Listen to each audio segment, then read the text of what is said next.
I'm going to be starting the webinar. It is 7 p.m.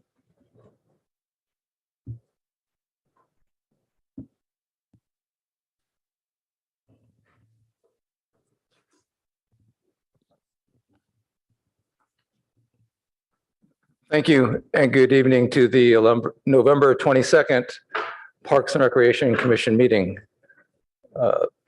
Could we start with a roll call, please? Chair Greenfield. Here. Vice Chair Lemaire. Here. Commissioner Cribbs. Here. Commissioner Freeman. Here. Commissioner Kleinhaus. Here. Chair, that's 5 present. Or Commissioner Oche. I'm here. Chair, that's 6 present. Thank you.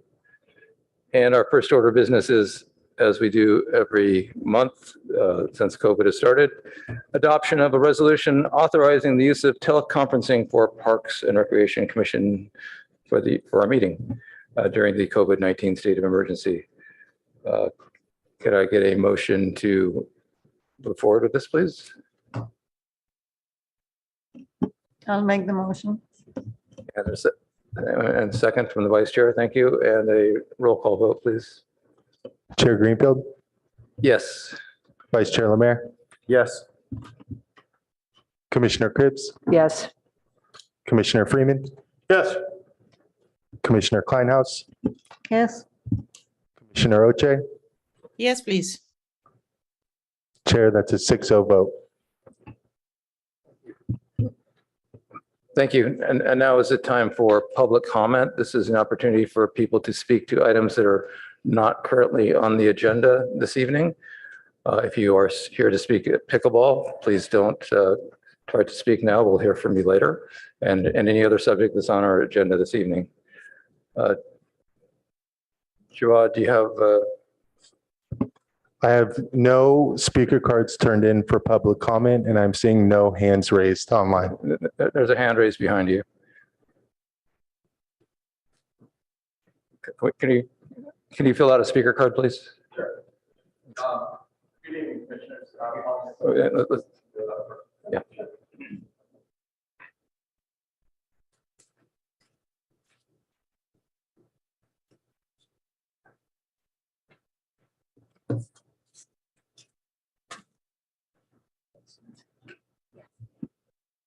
Good evening, Chair. Committee members and staff. My name is Samir Tuma, and I live in Barron Park. I want to thank you for an opportunity to come speak during public comment regarding petition and a dog park concept that we're working on in Barron Park. During the early days of the pandemic, as many of you know, a lot of our community members felt scared and isolated. Dog owners were out in the public walking, exercising the dogs, exercising themselves. And after a while, groups began to meet up at Barron Park Elementary School, which we felt was a COVID-safe environment and also safe for the dogs. This group really has become our community, a much needed social interaction, support for each other in many ways. We communicate every day regarding advice, help support arranging birthday celebrations, help with illnesses, and create happy events such as piano concerts or fundraising for Ukraine. It's a group of people who mostly didn't know each other 2 years ago. According to the ASPCA and others, dog ownership grew nationwide by 12% during December of 2020 through April of 2021, and that's holding steady. This increased and sustained growth with dog ownership has put significant stress on the very limited resources that Palo Alto offers to dog owners. I want to address some of the issues that we came across over time. One complaint was that there were sometimes piles of dog poop left in the area where kids played. Our dog community immediately formed a poop patrol where we would go out every morning prior to the kids coming to school, pick up garbage, pick up the poop, and really make it a safe environment for everybody. It was great. It was rewarding. The kids began to leave us sweet little messages. The teachers began to thank us, and we thought we've created a very good, harmonious environment. But despite these efforts, we did find the school gates locked many times earlier than anticipated. And recently, some of the neighbors have been calling your animal control services, and they've been coming regularly up there to sort of shoo us away. And we know that leash laws in Palo Alto prevent you from running dogs off leash, but we felt that this was a very safe environment that wouldn't create much conflict. So we began a process to investigate the dog park. We held a meeting with the Barron Park Association, ran the concept by there in order to daylight it. And the feedback was pretty much most people wanted to have a dog park. The only question was where. And so we are here to kick off this process and hopefully have a very open, robust conversation with the community to try to arrive at something that would be helpful for everybody. And just in closing, I want to leave you with something that our newly elected city council member, Julie Lipcott-Hames, wrote in an article, which was entitled, "Will Conversations in Our Dog Parks Save America?" It's worth a read, but I'll just say quickly that there were two members of the dog park who were on opposite sides of the political spectrum. And they talked about how they came together in the dog park. And I'll just read a quick excerpt. "I can't hate these people and love their dogs at the same time. We don't hold the same values outside of the area, but maybe we're not as entrenched in our polarized views as we think we are. In these moments, we love our dogs, don't care about politics, and maybe, just maybe, we're a little bit closer than we thought we were." So just a sentiment to leave you with. Thank you so much for your time. We do have a member who's online who would like to speak briefly, but I appreciate your time tonight. Thank you. Thank you, Samir.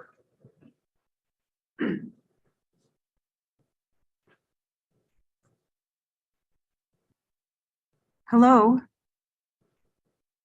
Hi. My camera is not working, so I apologize. There will only be audio.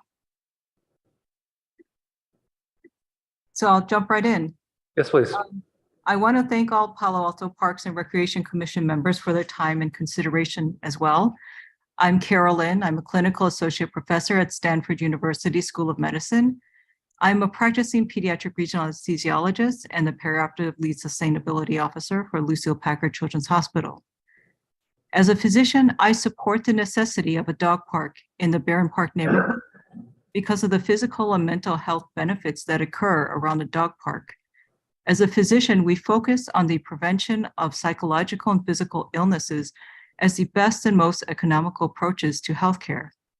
Dog parks are a potent tool for our community's health. There are many health benefits for a socialized dog that get more physical activity, but I'm going to focus solely on the human health benefits today. There is a vast body of solid evidence that support dog ownership with healthier functional individuals and communities. COVID has made social isolation a significant health issue. According to the National Institutes on Aging, the health risks of a prolonged isolation are equivalent to smoking 15 cigarettes a day. Social isolation and loneliness have been estimated to shorten a person's lifespan by as much as 15 years. COVID has brought social isolation to all ages. Isolation is not just a side effect of COVID, it is a pervasive issue for our communities and schools. Dog ownership is related to fewer mental and physical health issues, and this is because dog parks decrease social isolation. There are many studies that document the mental health benefits of owning dogs for various groups, such as children, the elderly, and populations with disability. The American Heart Association published a scientific statement on the pet ownership and cardiovascular risk in 2013. They critically assessed the data regarding the influence of pet ownership on the presence and reduction of cardiovascular risk factors and outcome. Their conclusions were that a substantial body of data suggests that pet ownership is associated with decrease in cardiovascular risk factors and increased survival in individuals with established cardiovascular disease. The data results are especially positive for a relationship between dog ownership and cardiovascular risk reduction and recovery. One person has asked me, why not just walk your dogs instead of take them to the dog parks? Dog parks may provide a safe place for older people or people with disabilities who cannot walk their dogs. And dog parks offer areas where dogs can exercise and run freely while the owners socialize. As a physician, we weigh the benefits versus the risk of treatment. If a dog park was a treatment for isolation and cardiovascular disease. Thank you. 3 minutes are up. John King, you're our next speaker for public comment. And followed by Christian Kalar and Arlene Sheehan, who will be our last speaker. Good evening, John King. I am a resident of Barron Park. I also am the president of the Barron Park Association as well, a neighborhood group. And we also, as a group, became aware of the petition that was circulating, and at our recent board meeting, we had a very big discussion about the item. And as yet, no, decision or any kind of a direction has been made by the board. We're certainly interested in knowing, what might occur as well. So I'm going to take that hat off, but my personal hat is I'm a dog owner in Barron Park. I live right down the street from Barron Park Elementary School, where my kids all went to school. And now I'm attending that school playground with my own dog in sort of that next generation of things. So I know the importance of, having a group of dog owners who just absolutely love to get together. The dogs love to get together. They run around in a big playground, grassy playground that is Barron Park Elementary School. Now, there are, complications with that. And we know that. And there's, the group of folks who are, wanting to promote a dog park somewhere in Barron Park. Many locations have been suggested, but we would like to find out what might be the best solution for the dog owners as well. Plus, we're not available to use that school playground during, school hours. Obviously, it's only after hours and usually after 6 p.m. when the daycare and the preschool is not in session as well, and they close at 6 p.m. So at this time of the year, we really don't have a usage of that. But they're very concerned and very involved dog owners who actually go to Barron Park School, and they actually pick up what needs to be picked up in the morning, but so that the kids are at least not, having to dodge things in the playground. So, and they've been actually, the school itself has been very lenient and very supportive of using the, the school for the purpose of a dog park as well. And so we're just very fortunate that has happened. But we know that there's got to be another solution, a better solution to, having somewhere nearby that we can use in a more official capacity. So we welcome any ideas and hope that some of this will pass through and create the solution that we're looking for. Thank you very much. Thank you. Next speaker is Christian Kalar, followed by Arlene Sheehan. Hi, my name is Christian Kaler. I'm also a resident of Barron Park, and I, like John King, are on the Barron Park Association, chair of the Creeks and Parks Committee. But like John, I'm going to take off my hat. I'm here as just an individual, not as a representative of the Barron Park Association. I just want to remind the commission. So I have a dog, walk my dog almost every day, supporter of a dog park. However, I want to remind the commission about some work we did a number of years ago. I haven't had a chance to look up exactly when we did go into this, because there was interest in making Bull Park a dog park a number of years ago. And what people that were proposing this thought, the creek makes a great natural barrier. But I want to just remind the commission that the creek is not actually a great natural barrier, because it's private property when you get halfway through the creek. And so then, which is where I live. And so I have dogs come up into my yard on just a regular basis. And so please, as you investigate this dog park, which I hope we can successfully find a good place, just keep in mind that Bull Park has very few established fence lines. There's only one probably with James Witt's property, but just keep in mind that the creek is not a natural boundary.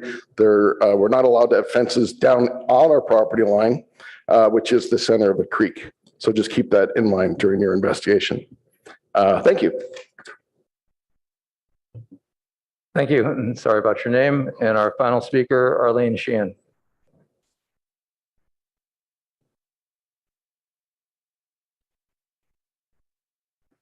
Arlene, you've been unmuted.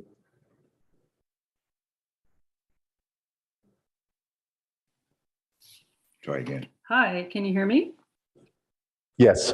Oh, fantastic. Hi, my name's Arlene. I'm a Barron Park resident. I'm not a dog owner, although I love dogs. My children all have dogs who visit me here in Barron Park. I live at on Colombe Drive, which fronts Briones Park, which has been proposed as a site for said dog park, which I have no objections to. I think a dog park's a great idea. I would just like everyone to know that those of us who live along the park, whose properties border Briones Park, would be impacted by a dog park with dogs running along our property line. So I would hope that any decision that might be made to place a dog park in my backyard would leave room for community input. Thanks. Thank you. And that completes our speakers from the public on items not on the agenda tonight this evening. Thank you for reaching out and taking the opportunity and the time to speak to us. We appreciate your input. And as many of you probably know, the commission is not permitted to comment directly on items that are not on our agenda this evening, although some of these items may be discussed at the end of our meeting when we talk about our ad hocs and liaison updates. Next up on our agenda is agenda changes, additions, and deletions. Does anyone have anything this evening? I could listen to it just for fun.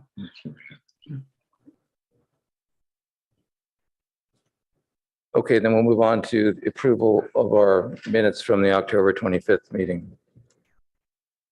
Does anyone have any comments regarding these minutes? Do I have a motion to approve the minutes? I'll make a motion to approve the minutes. Thank you, Commissioner Cribbs, and a second. I'll second Joy Oche. Thank you, Joy. And a roll call vote, please. Chair Greenfield, Yes. Vice Chair Lemaire, Yes. Commissioner Brown, Yes. Commissioner Cribbs, Yes. Commissioner Freeman, Yes. Commissioner Kleinhaus, Yes. Commissioner Oche. Yes, please. Chair, that's a 7-0 vote. Thank you. Next up is the department report. Assistant Director Anderson. Thank you, Chair. See, I'll start with an update on our recruitment status. We have filled our senior management analyst position. A gentleman named Robert Gonzalez has filled that role just starting earlier this week on Monday. So grateful to have him there. The position directly under him, the budget analyst, is still vacant, still recruiting for that. And we're still recruiting for several hourly open space technicians. The holiday tree lighting event at Lytton Plaza, that's going to be held on Friday, December 2nd, 5:30 to 7 p.m. There'll be live entertainment and treats. There's a holiday toy drive. If you wish to donate to the yearly toy drive, please bring new and unwrapped toys, books, gift cards, and other gifts to the local drop-off between November 14th and December 14th. And all toys are donated to local youth in need. The drop-off locations include all the Palo Alto fire stations and libraries, as well as Mitchell Park and Lucy Stern Community Center. It's a holiday decorating contest, December 14th through December 20th. The City of Palo Alto invites you to decorate the exterior of your home, a front door, or window, or your business in holiday-themed decor. Judging will take place between December 14th and 20th. And you can find out more information on that at cityofpaloalto.org/decorating contest. Update on the infill at Mayfield Soccer Complex. We have a contract in place to do the work. The work will begin sometime during the week of November 28th, pending weather. The work is going to take about 12 days, again, pending what happens with the rain. It does need to be dry to do the work. The contractor will start with that north field, keeping the south field open for play, and then switching fields. And during that transition from north to south, there may require a 1 to 2 day overlap where both fields are temporarily not available. For the Foothills Nature Preserve, weekday entrance fee is still on hold, waiting for the contract to be completed. I do have some promising news that there might be a breakthrough on the horizon if we can get the contract in place, but it's been slow going on that. And I apologize for the tardiness in getting that in place, but I expect it to be fairly soon. The Magical Bridge Playground Improvement Project ran into a few delays. This was due to equipment and materials being delayed in delivery. So the playground is now scheduled to reopen on December 1st. And Chair, that concludes the department report. Thank you, Darren. Do any commissioners have any questions regarding the department report? Commissioner Freeman. Darren, good. Thanks for the report. On the, I guess the work that's going to be done on the north and south fields, could you just make sure, I guess, that we try and let people know as far in advance when, because you indicate that both fields will be closed as they switch from one to the other. So for planning purposes, we just need to let people know as quickly as we can as to when that might take place. Will do. Thank you.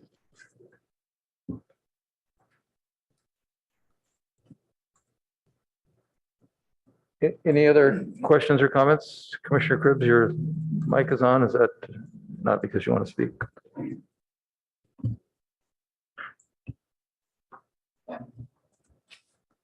Okay. Thank you, Darren. Thanks. Short but sweet tonight. Next item of business is our agenda item regarding racket court policy. And we have Adam Howard here to present on that. Welcome, Adam.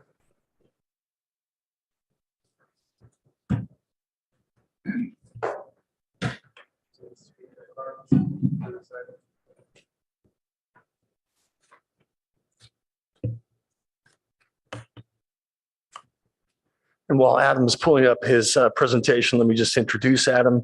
He's the Senior Program Manager with Community Services. And thanks for being here tonight, Adam. Really appreciate it.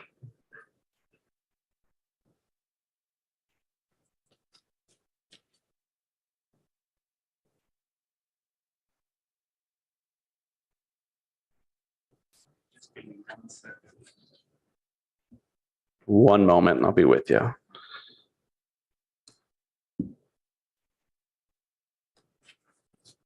While we're waiting, anyone who would like to speak on this item this evening, please make sure you've either turned in a speaker card to the front here, or if you're online joining us via Zoom, please raise your hand.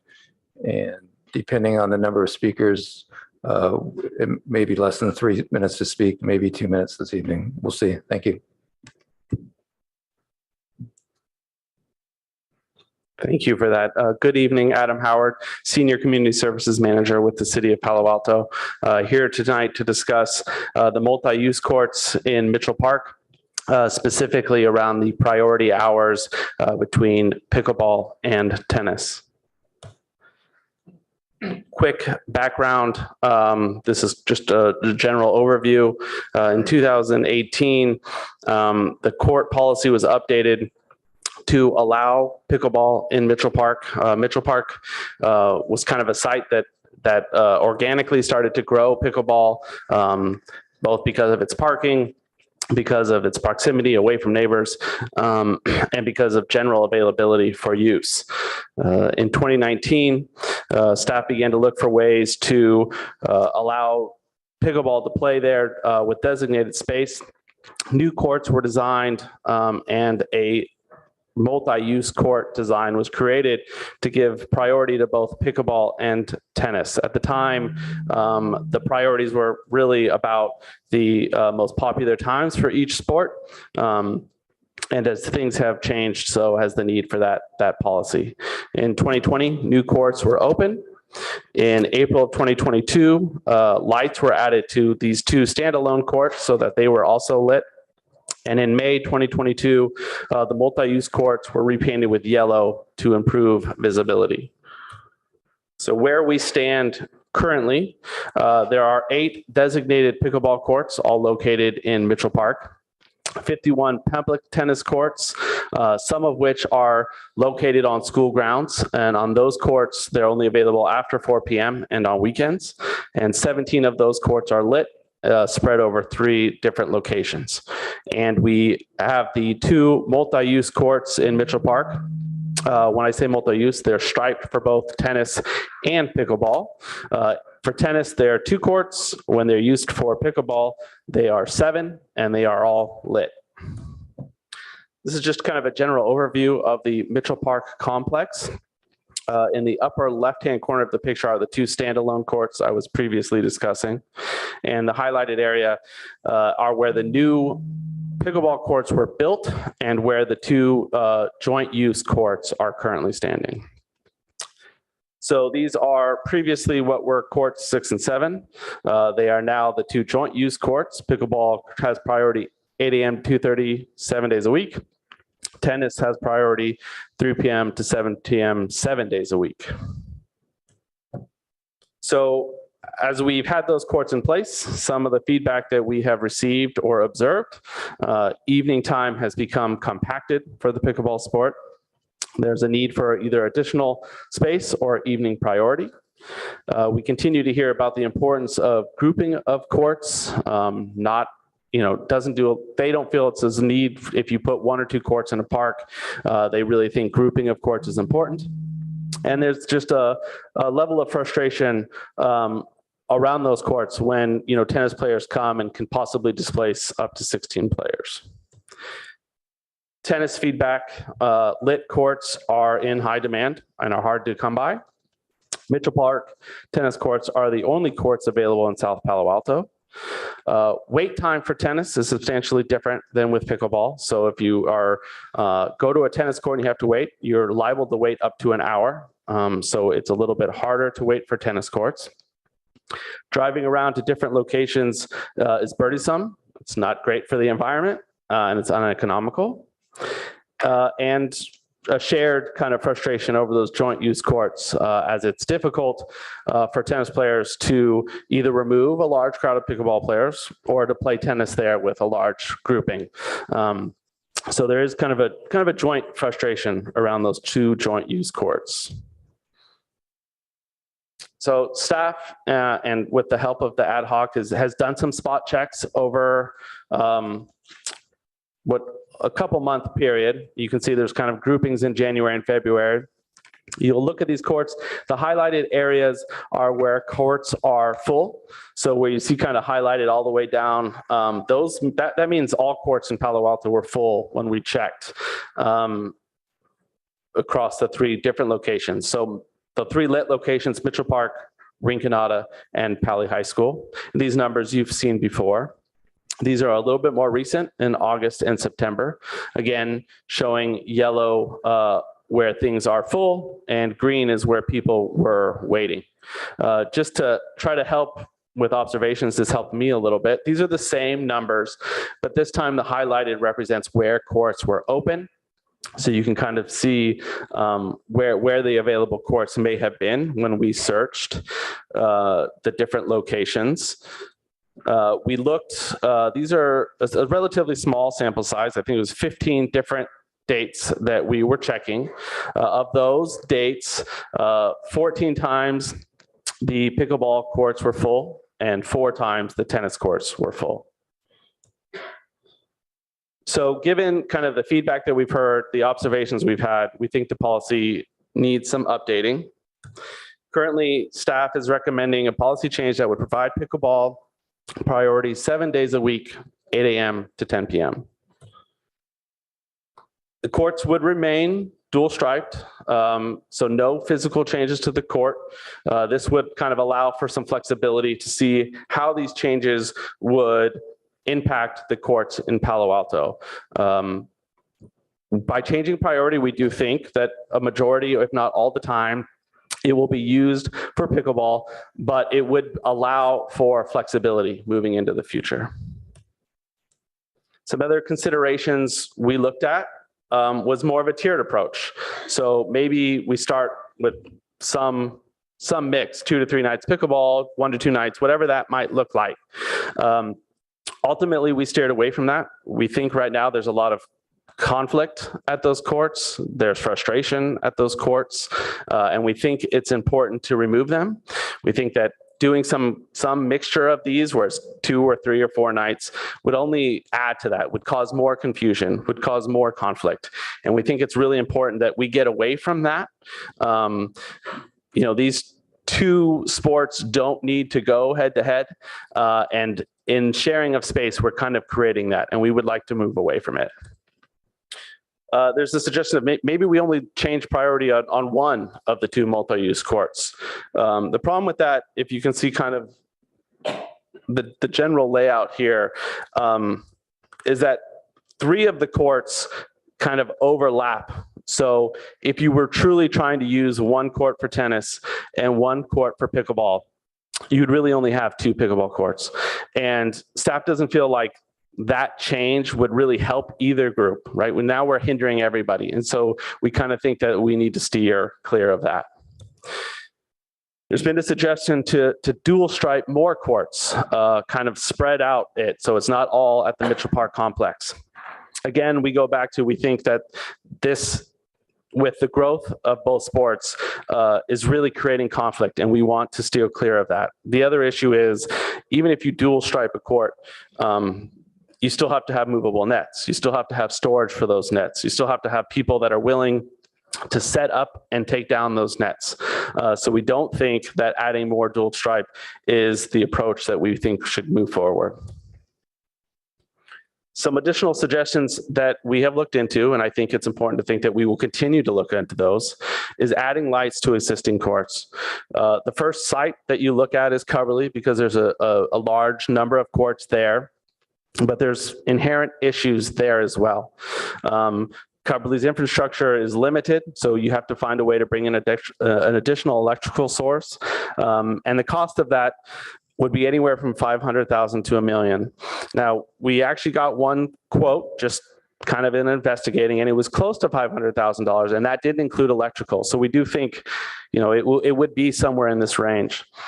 I also looked into solar lights. Solar lights have come a long way.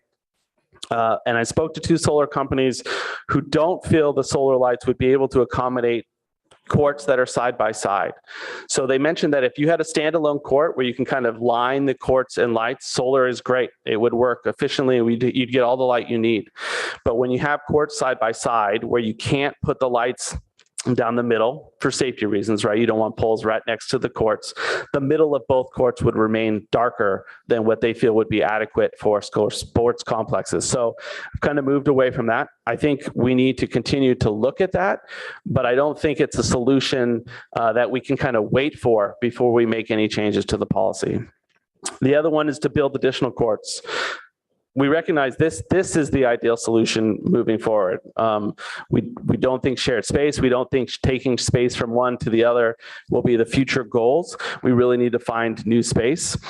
Financing those projects is difficult, but finding the adequate space is really going to be key there. Both communities have stressed the importance of kind of grouping of courts together. So, building 1 or 2 courts somewhere in a park isn't what either community thinks is really necessary. You really need groupings. And of course, that requires space. So we want to continue to look at ways that we could go about doing that. Maybe that's where there's currently 2 courts and there's room to put 2 more, and then you have 4. And so, those are solutions we continue to look forward to, but again, not something that's in the immediate future where we can hold off making some of these policy changes. If we were to make this change, the court layout would look like this. There would be 8 designated pickleball courts, 7 pickleball courts that have continued priority. So 15 total courts, they'd all be lit. And there'd be 51 public tennis courts with 17 lit courts spread over 3 different locations. So what would come next? The course, if approved here or suggested to move forward, the court policy would go to City Council, hopeful in sometime December, January. If City Council approves the court use policy update, staff would begin evaluating that in about 6 months' time. See how that's impacting the rest of the courts, see how the courts are being used, see if there are other changes we can make. Also important as I've moved through this process is the creation of a community courts group. This would be made up of both tennis and pickleball community members, maybe other court users that have other ideas for courts, but to really make sure the city is best utilizing its courts, whether that means how we use it, the rules around it. What I'd really like to see is that these groups come together to help positively move forward our courts. I think we're blessed in Palo Alto that we have a lot of great resources. And I think the community could help us make sure they're being better utilized or to the best of their abilities. So I would like to see that happen in February. I think I acknowledge that we have to kind of remove this conflict before a group like that could work. The last thing we want to do is pit these people against each other, which is happening a little bit, but I think we can move past it. And then just continuingly as staff, ongoing, looking to, better utilize the courts, look for new court locations or unique locations where we maybe could make 2 courts to 5 courts or something around those lines. And then continue to look at the idea of lighting existing courts, whether that be through solar or the more recognized style of lights, but just to continue to look through that because we think nighttime is where there's a real crunch. And if we could do something about that, we would like to. That is it for my presentation. Open to questions and comments. Thank you, Adam. Before we go to public comment on this item, is there anyone from the ad hoc committee that would like to make any clarifying statements that might be helpful to hear before going to public comment? Commissioner Cribbs. Thank you. I don't really have any questions. I think that the staff has done a really good job laying this out, and I really appreciate the work that's been done. Okay, thank you. Question? Any clarifying questions from commissioners? Yeah. Is staff going to come back to us after the 6 months evaluation to discuss what you see and how the community group is working? Yes, that would be the plan.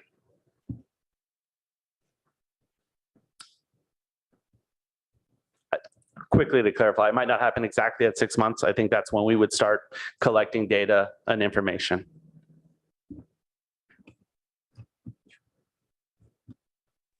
Thank you. And how many? I'm sorry. Yeah, good job on this. And just one point, the fact that this is a 6-month trial and doing that 6-month period is basically continuing to look at what's working and what's not working and then sort of refining it. So it's not like it's a permanent plan. It's I guess you could call it a temporary plan to see how everything works.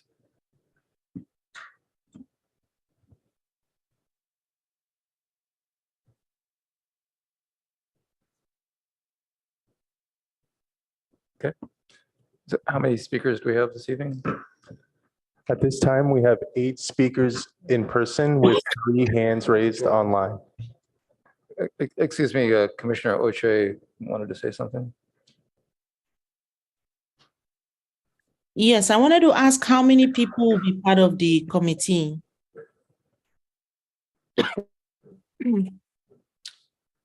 I haven't thought to that level of detail. Keep it relatively small, somewhere eight people, somewhere around there. People that can go back and gather information from their communities, but small enough that we can have workable conversations and move towards future goals. I'm open to opinions on that, though. Thank you.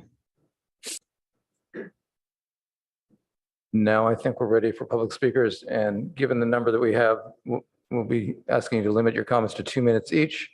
And if you want to come up and speak and want to just refer to comments that a previous speaker has made in the interest of efficiency for everyone, please feel free to do that. We look forward to hearing what everyone has to say.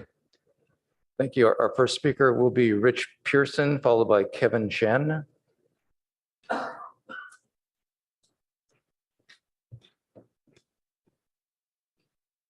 We good? Thank you for the opportunity to speak. My name is Rich Pearson. I'm a pickleball board member, a 16-year Palo Alto resident, and an instructional aide at Duveneck Elementary. My job tonight is to walk you through a petition requesting that the city shift its resources to support pickleball's skyrocketing growth amongst Palo Alto residents. This petition was born 5 weeks ago on a Tuesday night after 4 tennis players displaced 28 pickleball players at Mitchell Park, while 5 lit tennis courts sat idle at Palo Alto High School. We debated using an online tool like change.org to draw support from around the Bay Area and goose the numbers. However, we thought a hard copy petition with signatures and addresses of only Palo Alto residents would be most effective. We did not go door to door. We just created a table tent sign and put it on the picnic tables next to the courts. People signed as I walked by. In some sense, you can think of these 600 plus signatures that they represent the tip of the iceberg and the support that pickleball has in Palo Alto. As you might imagine, there's a personal pickleball story between each of the people who signed this petition. And as such, we've prepared a 3-hour audio file containing the narratives, which I'll play right now. I'm kidding. I know that none of us have time to hear all these stories tonight, but we would do it if we needed it, and they would come. We appreciate the support of the commission and urge that you approve the recommendation from Adam and the ad hoc committee. It's clear that the data and the personal stories behind them make shifting resources to support pickleball the right choice for Palo Alto. Thanks for your consideration. Thank you. Our next speaker is Kevin Chen, followed by Jing Wang. Apologies if I mispronounce some of these names. And I want to ask that there be no applause in this chamber. It's it's proper decorum to avoid doing that. Thank you. Right. Good evening, committee members, and good evening, my fellow sports fans, pickleball friends, and tennis friends. Right. I'm all in for creating more tennis or pickleball courts for all of us. Right. But please don't take away the existing tennis courts. Right, you don't do certain things at the cost of the other community. Right, we already lost 1 tennis course. Please don't take away tennis court 5 and 6 again. Right, so I'm a Palo Alto resident. I live actually probably a few blocks away from Mitchell Park. I walk my dog every night, and I can see the parking lot was full. The pickleball parked their car around the 5 parking lane. That's a hazard. And also, I live 3 blocks away from Mitchell Park. You can hear the pickleball hitting ground, the noise, right? This really becoming a huge issue for the neighborhood. You can go out and check that noise out, right? So you will never have enough pickleballs in Mitchell Park because this is becoming the mega hub of pickleball fans, right? Not only Palo Alto residents play tennis here. I talked to a lot of them. Most of them come from San Jose. You know, I'm a sports fan, so I love sharing those facilities. But you don't want to turn Mitchell Park into really a huge crowded danger zone, right? There's always so many people over there. So please don't take away the tennis courts from us. So also, we did some research, right? Palo Alto right now already has the highest pickleball court per person. We almost double or triple the other cities in the Palo Alto Bay Area, right? So please don't take away 5 and 6. Thank you. Thank you. Our next speaker is Jing Wang, followed by Wan Yi Ma.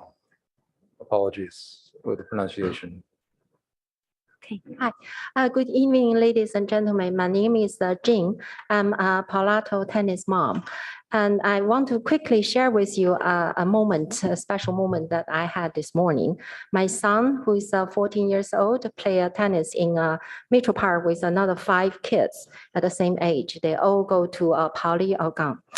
All of a sudden, I find it so special because look at them. There's one boy, Jacob. He ranked #1 in North California and ranked #7 in the country. And there's a naughty boy, Gabe, who ranked #4 in North California. And my son, a late bloomer, he ranked #14. So all of these kids, they play in Mitchell Park for years and a great achievement there. So today, I would really like you to please consider this opportunity to give it to our kids, to allow them to practice tennis, and then eventually they will see the outcome after hard work. And also, nowadays, they already become a really good role model for the younger kids. I would also like you to please consider that, for these kids, I don't want them to have the fear that really tennis is in competition with pickleball. No, it's not in competition. So please consider to find a solution for pickleball and for the players to play there as well.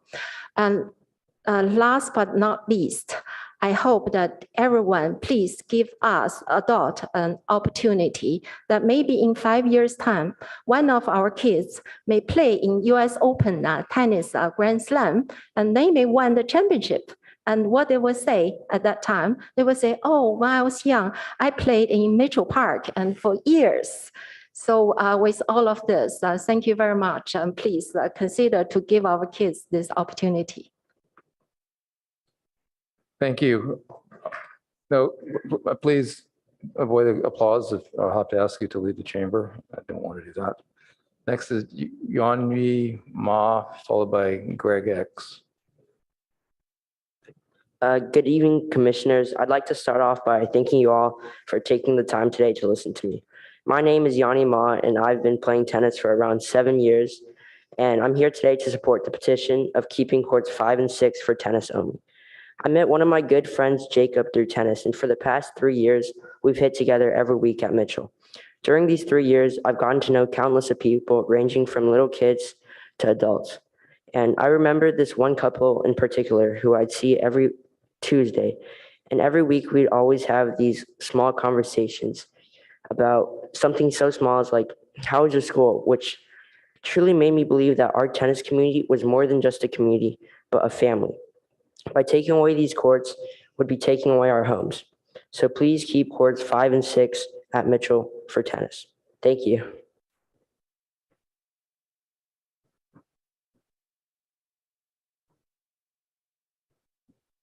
Thank you. Our next speaker is Greg X, followed by Brian Chan. So that is a Greg Xiong, not Xiong. Thanks, I just didn't want to mispronounce it. Oh, sure. I mean, well, thank you, Chairman Jeff, and all the committee members, and thank you all the audience for being here. So my name is Greg Xiong. So I am a tennis player and a Palo Alto citizen, a resident for the past 13 years. So my kids went to elementary, junior high school, and now in college. One is going to graduate from college. So with that said, I do want to start. I got another 90 minutes or a second also. I don't want to say that as a tennis player, so I am not against pickleball as a sport. And I believe all tennis players are not really against pickleball players.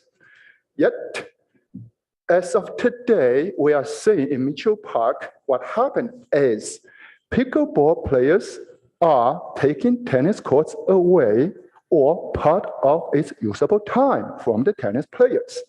That created the daily tension between the two groups of the people. So the city, from that standpoint, it shall help resolve this problem proactively instead of letting the two groups of the people fight with each other.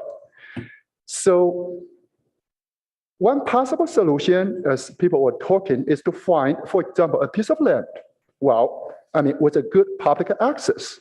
Well, I'm just saying, for example, 1 or 2 acres of the land parcel near Palo Alto Regional Airport, for example. So, or some other nearby parks to dedicate to a new pickleball court development. The detailed budget has to be carefully analyzed. But as a professional developer, I can just throw out some numbers. For example, 1.5 million to 3 million can deliver 15 to 20 brand new pickleball courts with lights. So that can, for example, serve as a new pickleball center. Can you wrap up your comments, please? Your time's up. Can you wrap up, please? But anyway, so my point is, do not let people fight with each other, but city help us find a win-win solution. Thank you. Our next speaker is Brian Chan, followed by Wenzin He. Hello, commissioners. My name is Brian Chan. I'm from Midtown. I'm here to support tennis. You know, after school every day, I pick up my kids at about 3 p.m. and we try to take them to some tennis courts to play tennis. And it is not uncommon that we find ourselves driving 45 minutes around Palo Alto just to find courts. Mitchell Park, Cubberley, Pierce Park, we stop everywhere. And oftentimes we can't even find a court. So after 3 p.m. is really a priority time for kids to play tennis. Youth tennis is in huge demand in Palo Alto, the Bay Area, and Northern California. So I oppose changing the priority times for courts 5 and 6 at Mitchell Park to just purely pickleball. The reason why I believe this plan won't work very well is because from what I observed is that even when dedicated pickleball courts at Mitchell Park are not being used, there are always pickleball players who prefer to play on the tennis courts.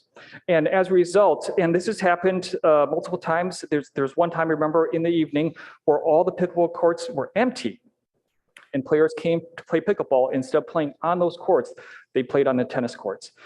And so the problem is when you give priority completely to pickleball, a tennis player has no recourse to ask them to move, even though there are open pickleball courts, and you have to, work with them. And so that's why I feel that this plan is not great. I would like to propose 2 quick solutions. First solution is based on the fact that the majority of players on the courts are not residents of Palo Alto. So my first solution is to give pickleball courts priority to Palo Alto residents. And my second solution is to allocate space in the Cubberley gym for evening use for pickleball. It's a huge space, it's underutilized. We can move temporary courts in there. You can create many more temporary courts than you can at Mitchell Park. And it'll be a great space where when it's cold outside, even when it's raining, pickleball players in their community can gather and play. This is similar to, they have similar resources at Redwood City and San Jose. Thank you, Brian. Next speaker is Wenzin He, followed by Monica Williams. Hi, my name is Wenxin. So I'm living in Palo Alto for 22 years and active tennis player and a USTA tennis captain for multiple teams in Palo Alto. So I would like to stress one thing, like in the past, I used to captain a team at Mitchell Park for mixed doubles. But after the pickleball course taking over tennis course, I cannot host it at a Mitchell Park anymore. And if you look at the numbers of USTA teams in Palo Alto, most of them are in Rinconada Park. It's like 20 teams or more, but almost nobody is hosting at Mitchell Park at all because of the courts are taken and also double striped, and we cannot use them for matches. So now some people use Cubberley as their home court. However, there's no lights. The usage is kind of a very limited. And the other thing is like I also noticed that many of the players for pickleball, they are coming from other cities. Some people driving more than an hour to come over here, and giving them a full court access will not solve the issue because it will just attract more and more pickleball players coming from other cities, not from local, because local people, they got impacted by other players from other sides. from other cities, not from local players. So I would like to suggest to have, find a better solution to, I'm not against any pickleball players at all, because once, they are taking out the courts from us, shared space, I have no complaints at all. So I just following the rule, come after 3:30 and try to play there, and give them courtesy to let them play for 15 minutes. So I really want to ask, the city to find a better solution for both of the group of people. Thank you. Monica Williams, followed by Paige Cook.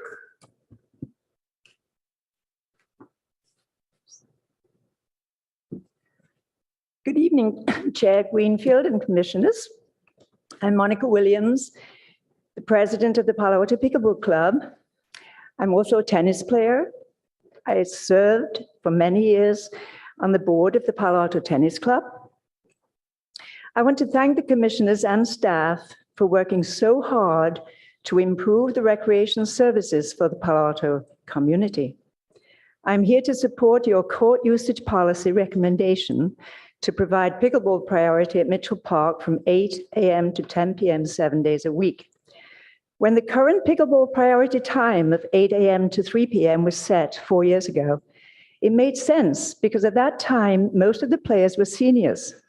However, we didn't anticipate the explosive growth that was about to happen, especially by younger people and working people.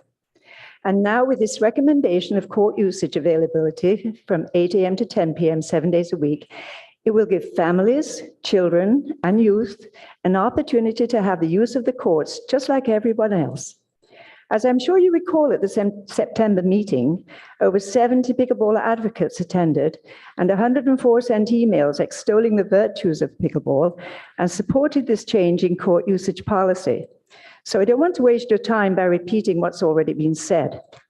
It's very exciting that with this extended time, we will be able to serve our youth with clinics after school, hold family tournaments, and working people will no longer be bumped from the pickleball courts in the evenings, at long last. Many of our members are also tennis players, and we hope in the future to forge a partnership with the Palo Alto Tennis Club so that we can work together to help improve the courts and embrace both sports. I must say that we are filled with gratitude that staff and commissioners have listened to the hundreds of pickleball playing Palo Alto residents. I'd like to ask all the pickleball community in attendance to stand up, raise your paddles in appreciation. 70 of them couldn't come because they came last month. Thank you, everyone. And we wish you a wonderful Thanksgiving. We hope we don't see you again for a very long time. Thank you very much. Thank you. Paige Cook, followed by Joy Zhang. Can you hear me all right? Yes. Hello. Yes, go ahead. Hello, Commission. My name is Paige Cook, and I am a Palo Alto Pickleball Club member. I'm also the mom to an 11-year-old and 10-year-old pickleball player and spouse of a pickleball player. I'm also a registered volunteer of the City of the Palo Alto Middle School Athletics Program. There was a need for a volunteer coach for cross country, and then the Palo Alto Little League Baseball League needed a volunteer coach. I'm grateful to have the time for that, but my love is actually pickleball. So now that the conclusion of fall sports has come to an end, my intention is to offer free lessons and get the elementary, middle, and high school kids that don't know the joy of pickleball to join me on the court, as I already teach getting started sessions just as an ambassador for the Palo Alto Pickleball Club. In the evenings between the hours of 3 and 5, I've been displaced as well as my family. And as daylight hours become shorter and having court priority after 3 p.m., that will allow me to teach and spread the joy of pickleball to the youth in the community. As you know, and as you've heard, pickleball is the fastest growing sport in America. And each week, new Palo Alto residents are coming out for these free introductory lessons that are just a gift from the Palo Alto Pickleball Club to the city of Palo Alto residents. So I do also please approve the court use policy and at least test it out so we can have priority for the courts and the afternoons for 7 days a week. Thank you. Thank you. Our next speaker will be Joy Zhang, followed by Jocelyn Zhang. Hello, everyone. Dear commissioners, thank you for the opportunity to talk. My name is Joy Zhang. I'm a resident of Palo Alto, a working mom of two young children, and a pickleball player. I'd like to thank the commissioners for listening to the voice of the pickleball community. Obviously, the community is exploding with many, many more people start playing pickleball in Palo Alto. The demographics of players, as I have seen in Mitchell Park, has changed over the past few years. Nowadays, pickleball is a popular social activity among young people. My 7th grade son told me that they are having pickleball lessons during PE at JLS middle school, and he would bring 2 paddles from home to school during the PE days. And he told me that he had a lot of fun playing with his friends in the pickleball round robin. I'm sure the kids would love to play more pickleball at Mitchell Park if there are courts available after school. Currently, this is not a viable option as the courts are often packed during weekday nights and weekends.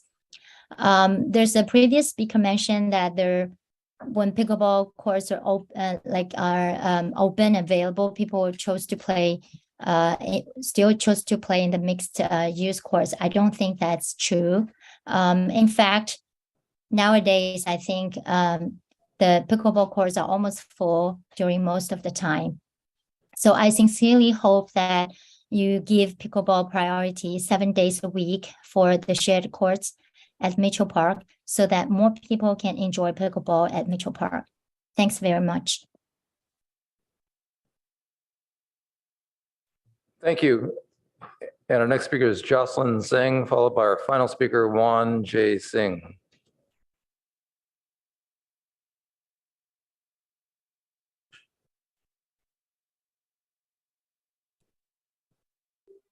Hi, I'm Jocelyn Sang from Palo Alto.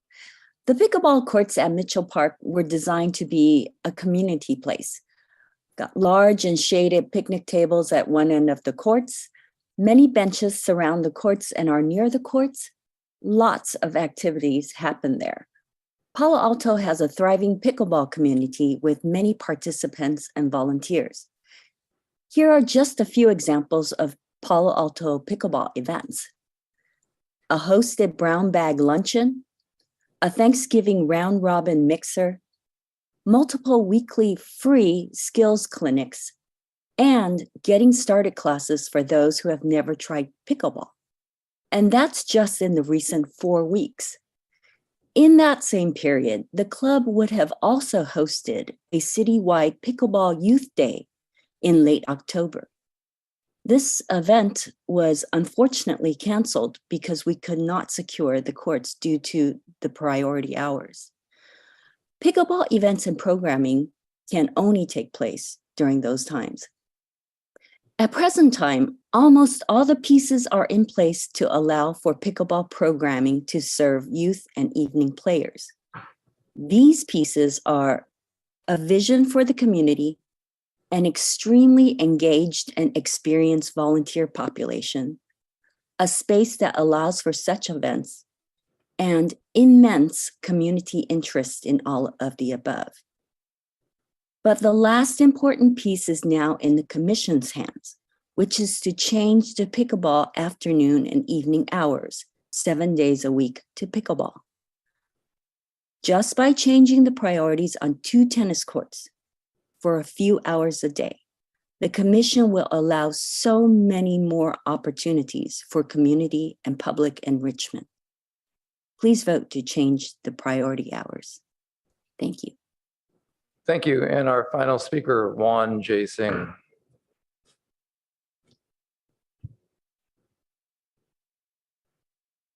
Good evening. My name is Juan J. Singh, and I'm a Palo Alto resident for the last 3 years, living in the Bay Area for about 10 years. There are 3 things I want to share today with you. Number one, with my background. I moved to the United States alone without my parents at the age of 13 from Chennai, India, to start a career in tennis. I was a ball boy, got introduced to tennis through my work as a ball boy. Played tennis in high school, college on a full ride.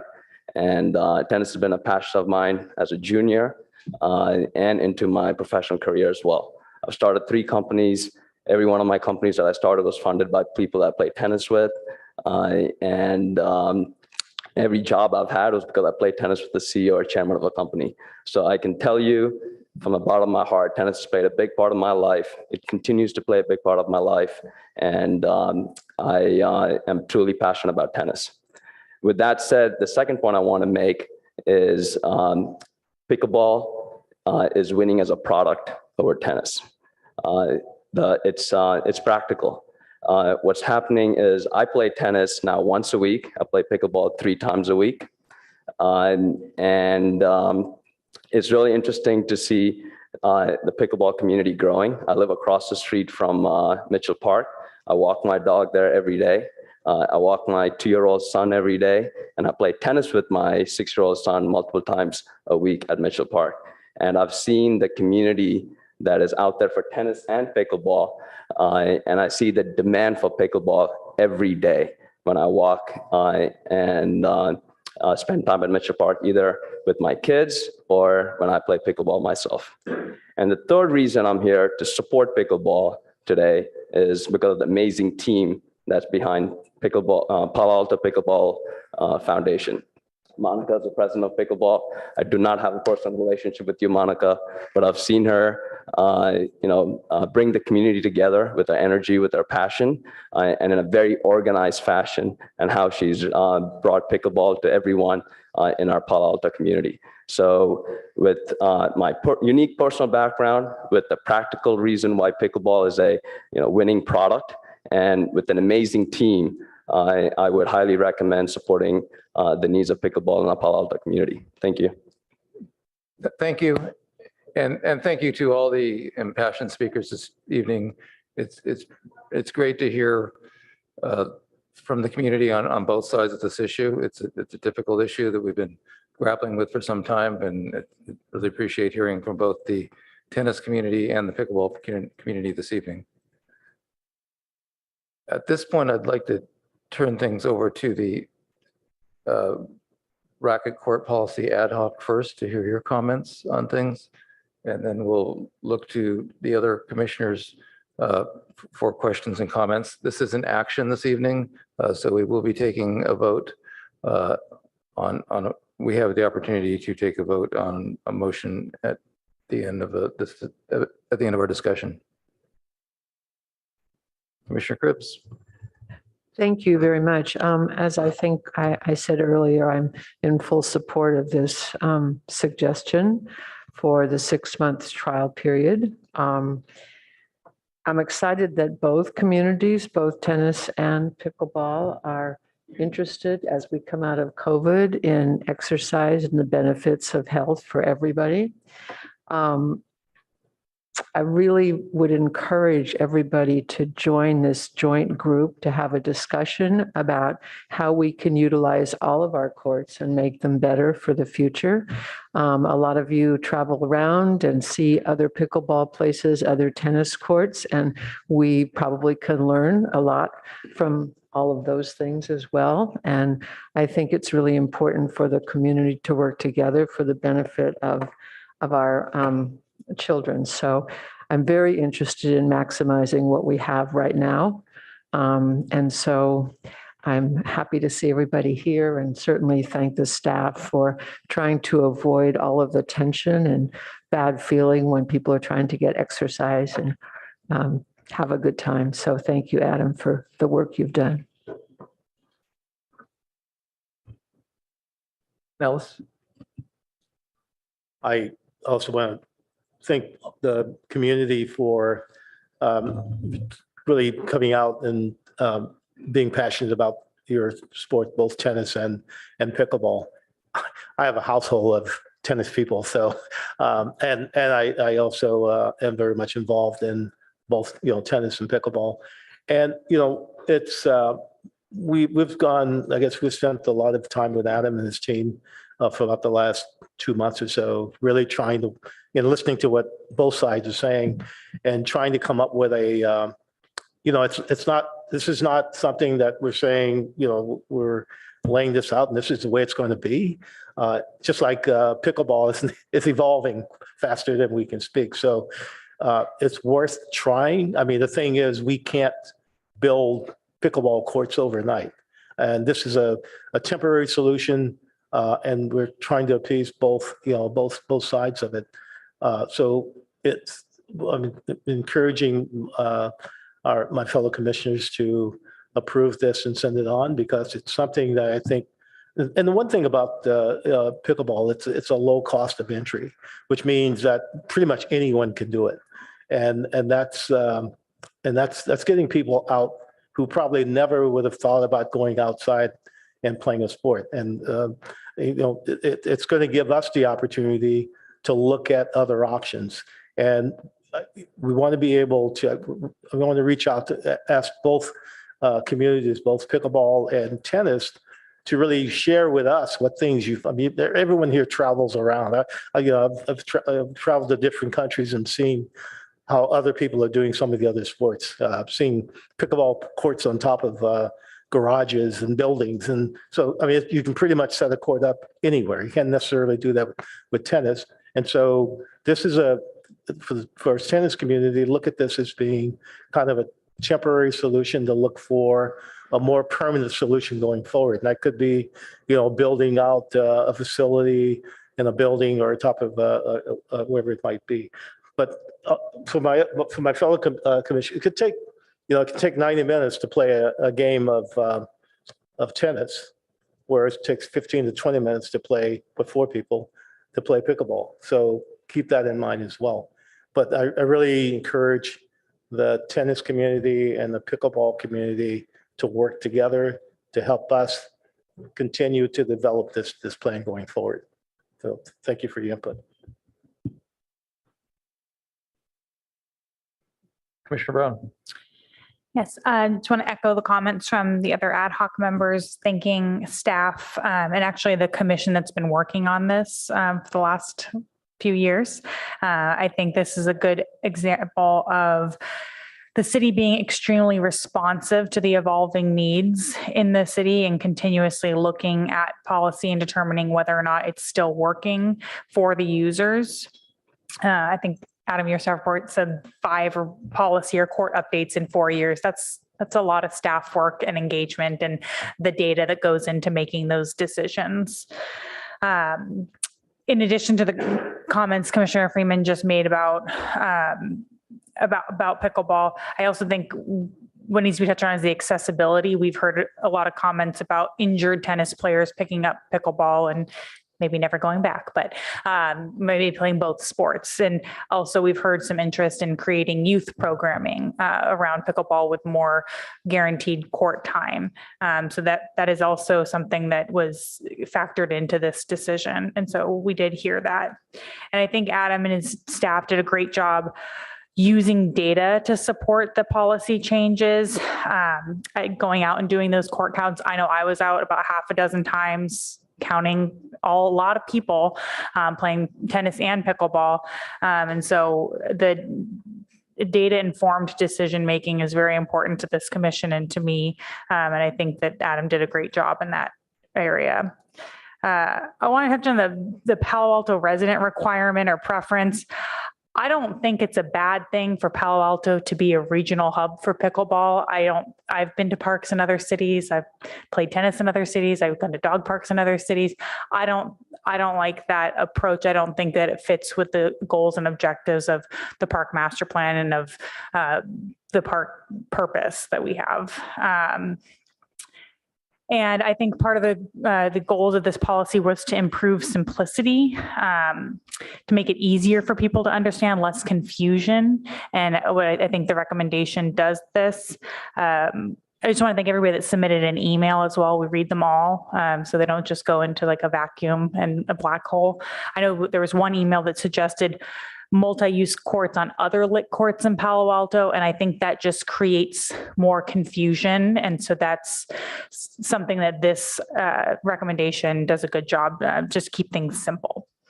as there have been a lot of changes in the last few years. So, and then the establishing the feedback loop to continue to work with staff, evaluating these and future changes to continue that strong record of being responsive. And I just have a question for Adam of, if someone wanted to volunteer or find out how to serve on this joint group, what would they do? They would please contact me, adam.howard@cityofpaloalto.org. Okay, those are all my comments. Thank you. Thank you. Questions or comments from other commissioners? Shani? I thank the ad hoc and staff for their work and the people who came here tonight and previously to speak to us. I have one question for staff. Can you include in the community group some of the neighbors that live in that area, like from Stevenson House potentially, or people from across Charleston, just to make sure that they're okay with the changes? So I think it's important to include the residents there as well. Yeah, absolutely. We'll try to look for resident groups. That group will not just be looking at Mitchell Park courts, but courts in general.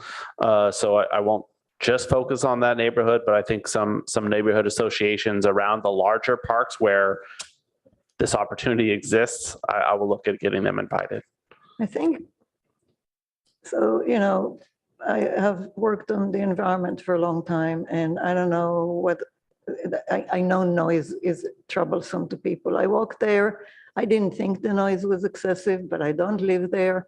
And I think this is not that you want to look at all the parks. You actually want to hear what the people who live there have to say. If that's possible, I would look at Stevenson House and potentially residents nearby to see that there is no environmental concerns or impact on their lives. Thank you. Commissioner Oche? I just want to appreciate the city staff and also the residents who spoke. Excuse me. I also want to say maybe the temporary solution might help for now, and appreciate the residents who have spoken, because I think it's like a temporal thing that would help to resolve what's on hand at the moment. I am hopeful that, we can get more information about the committee and then what the next steps will be. I just want to say thank you so much to the ad hoc committee and also the city staff, especially Adam, who has worked on this, and also to let the residents know that we hear you and we want to make the right decisions that will be fit for both parties. Thank you. Vice Chair. Yeah, thank you. I'd like to echo the comments that Commissioner Brown made in terms of the attention that staff gave to this over the last 4 years. And it's actually happened quite quickly in terms of how things move within the city. I do think that these issues bring, they point to other problems that we have in our city in terms of how do we continue to engage with sports in the winter, for example, and we tried to find some solutions for soccer at Cubberley. But, I think that is a continuing problem is court space and outdoor use space as we, as the days become shorter.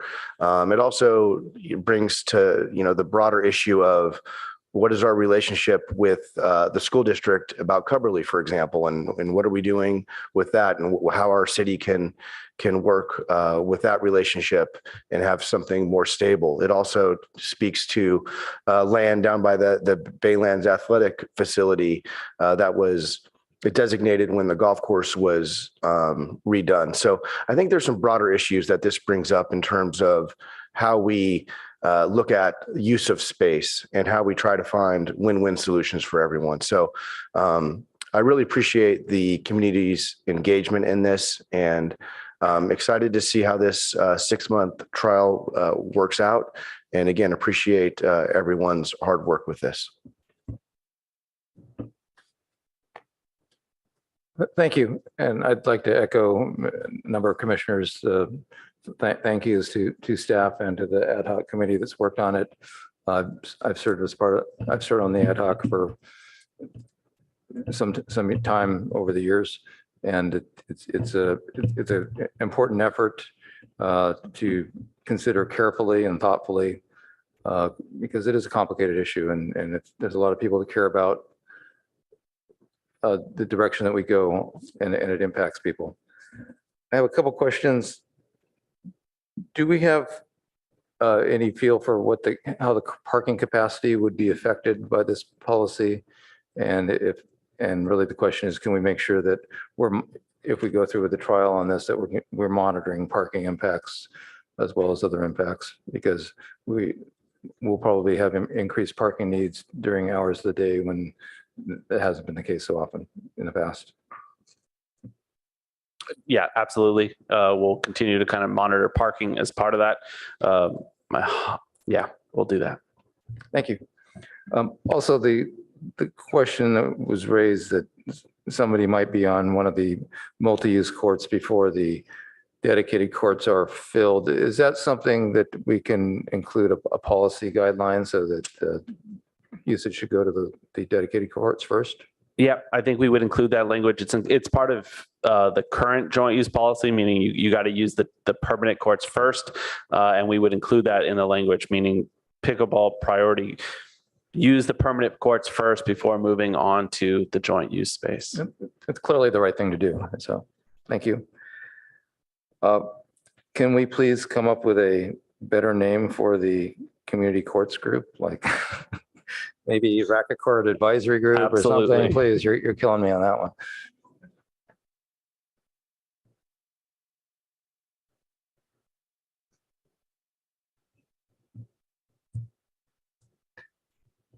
And could you go back to one of the slides from the presentation? It's the slide where it's talking about what the allocation of courts would be. It's just before the next steps slide.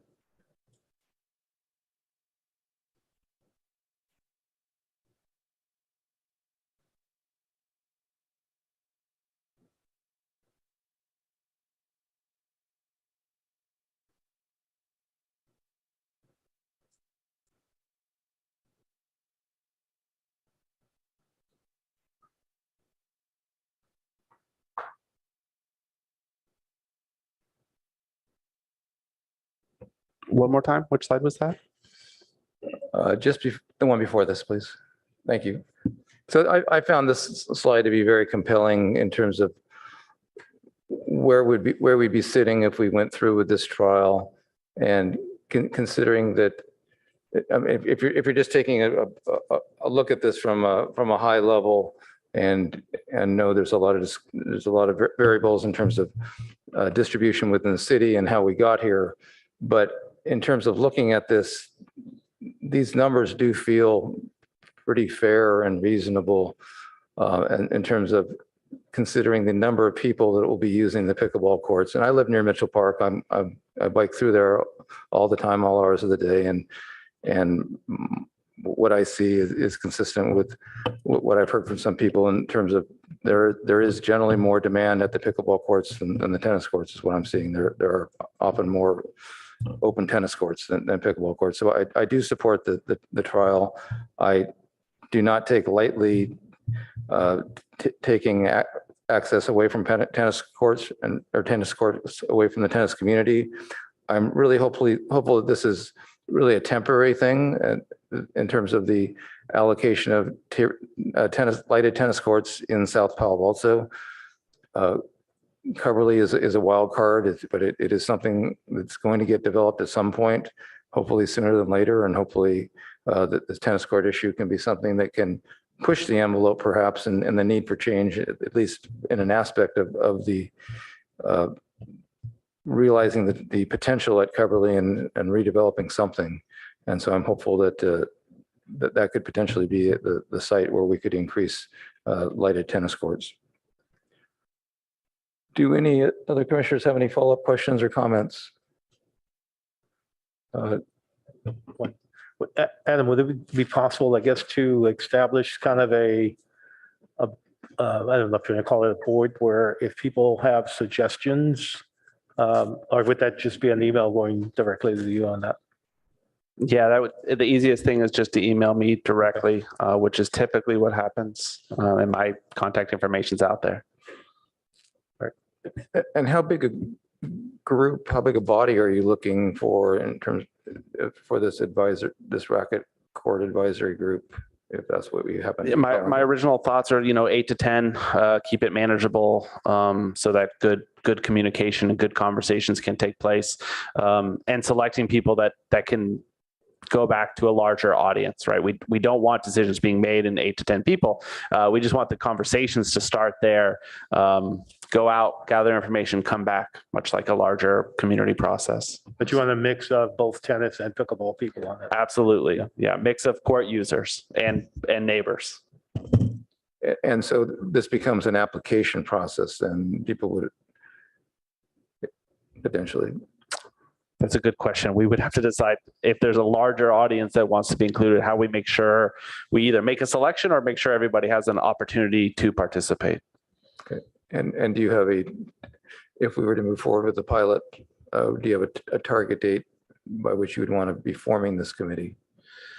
Yeah, I originally said February, but I think it just depends on what I really want to see is kind of the process, resolve the conflict, and then get the group together so that we can have a positive path forward. And I would like to do it as soon as possible. I mean, to be honest, I've worked in Palo Alto the majority of my adult life, and the split that I see kind of sitting on the two sides of the room, somewhat hurtful to me. And I would like to resolve that as quickly as possible. So I will get to that as soon as I feel like we can have a positive path forward. Okay, so after this goes to city council for approval at that point, when the ordinance update goes into effect, that's when you'd be looking to form this committee. Absolutely. Yeah, but people could contact you anytime now. Starting right now. Great. Is there anyone who'd like to make a motion at this point? Sure. Do you mind if I make just a quick comment? Yes, please. Yeah, thanks. Regarding the recommendation and the 6-month trial, I'm just looking over one of the notes that says staff would begin evaluating the usage in 6 months. And just want to make sure everyone's clear on the exact timeframes. There's no miscommunication amongst the people who are listening on when this would come back to the commission and what happens in 6 months. It sounds like maybe it may need to be more than 6 months if we're just starting to evaluate at 6. Just suggestion for your consideration, having that be part of the motion, whatever time frame you're looking to have this come back to the commission for reevaluation.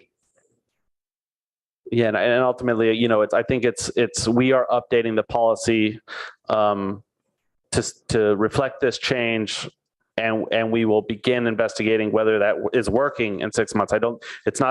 There's no like expiration date, right? It's not like, okay, on this date, this policy ends. We're updating the policy to reflect the change and beginning to see how it's working. I'm saying 6 months because I want to give it time to change and see how things are getting impacted before we begin looking at it. But yeah, I want to be careful about saying there's a major change in 6 months. So some people have characterized this as a trial. Is this a trial or this is a policy change? This is a policy change that with no permanent structural changes to the courts. So like any other policy, we could change it in 6 months or a year or whatever. I think I want to make sure that everybody understands that we're not going to make a policy change and leave it. We're going to continue to investigate whether it's working and whether additional changes need to be made. So there would not be a policy change for at least 6 months and likely longer than that. So after 6 months, you'll evaluate you begin evaluating. So I think the policy change could happen as soon as next month, depending on the process. And we would let that policy be in effect for around 6 months and then start evaluating how it's impacted the courts and the community. Okay, so after 6 months, the ad hoc could consider changes, which could include reverting back to where we're at now, changing to limited nights, restriping the courts permanently as pickleball, anything. I think all of those would be on the table at that point. Or even coming up with other solutions. Sure. Or right. That meet. Or other. Yeah. So can I ask a question? So for a policy change, I think you need CEQA, whereas a pilot maybe no need for that. Change of use, if it has impacts, needs to have CEQA associated with it. So I'm not sure that it won't be better to have a pilot for 6 months during, or more, during which you evaluate how effective it is and how well it serves the populations and people that are here, and then change the policy. I don't know. I mean, I'm looking for an answer on this. Because we're actually, we wouldn't be changing the use of the courts. It's still technically a joint use policy. It's still both courts. We're not making any physical changes to how the courts are being used, only the time of the priority use. We wouldn't need to do that. Mm-hmm. So, and it's not better to just try as a pilot so you have more flexibility to then look at what options are brought up in that time? I think that the pilot still requires us to change the current policy Right. that's in place. Yeah. So we do need to change the policy in order to allow for additional priority time to pickleball, even if we think it's a short-term fix. Unless someone speak, I wouldn't know how to allow the change to take place without changing the policy. Okay. Any other questions or comments from commissioners or staff? Chair, could I ask, Adam, can you put the map of Mitchell Park up again, just so we're really clear about what's going on?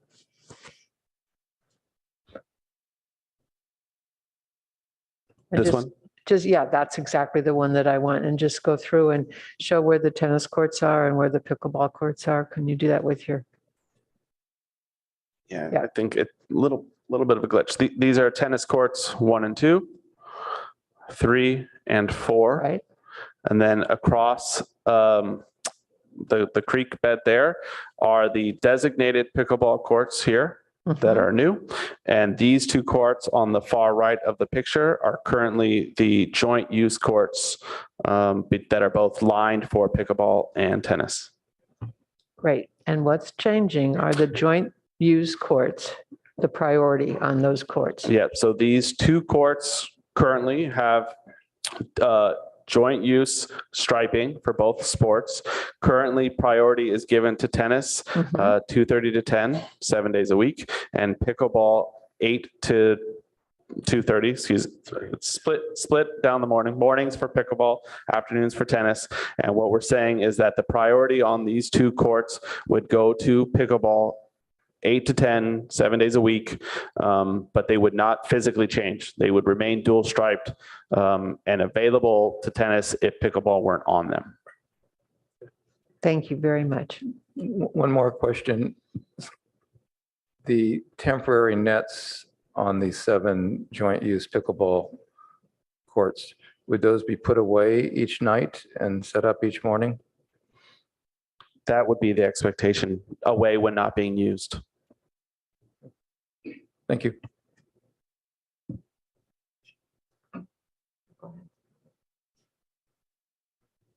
Would anyone like to make a motion? Go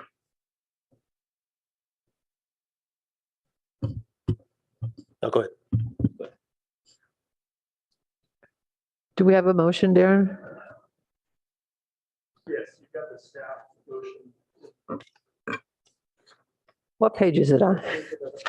Can we put that up on the display, please? Yeah, thank you.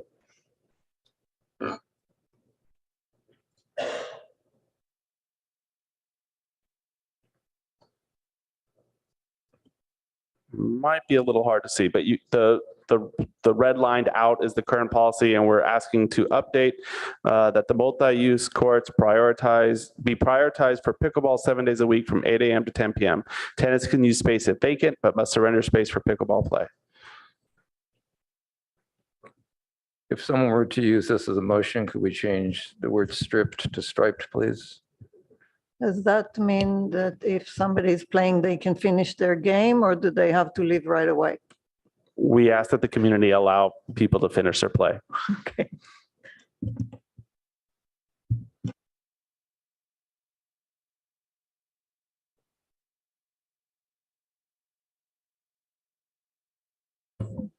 Right. I like to make a motion to Thank you. recommend the city council adopt the update to the court usage policy with changes to the priority hours on the joint use courts in Mitchell Park to provide pickleball priority 7 days a week from 8 a.m. to 10 p.m.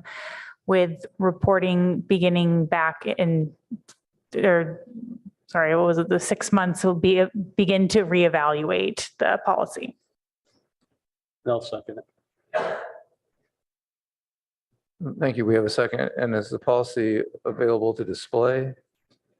Or I'm sorry, the motion available to display? It's in the staff report, the top.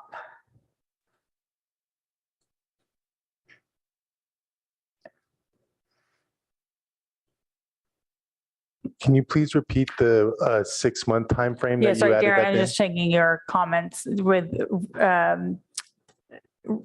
to be reevaluated, for staff to reevaluate or report back or begin looking at it 6 months. I just want to make sure I have what the intention was.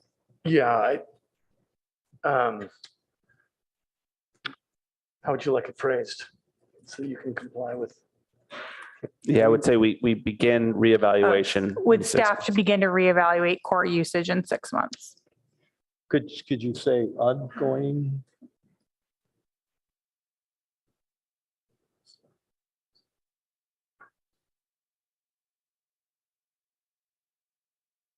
Oh, sorry. So then, yeah, just take out the staff recommends at the front. So the commission recommends. That's it.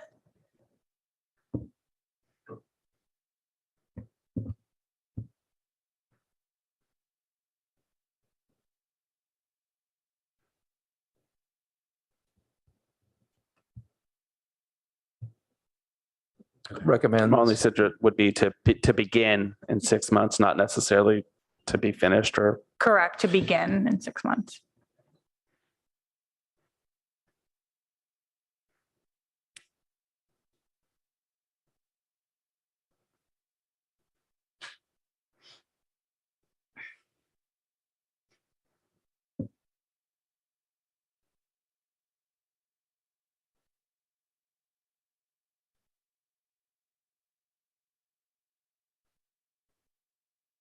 Is the motion as you're looking for it?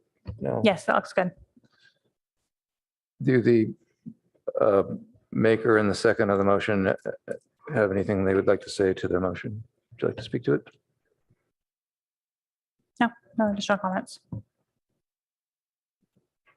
No, just really encourage the community, both tennis and pickleball, to really work towards supporting a solution that's going to work for both parties. So.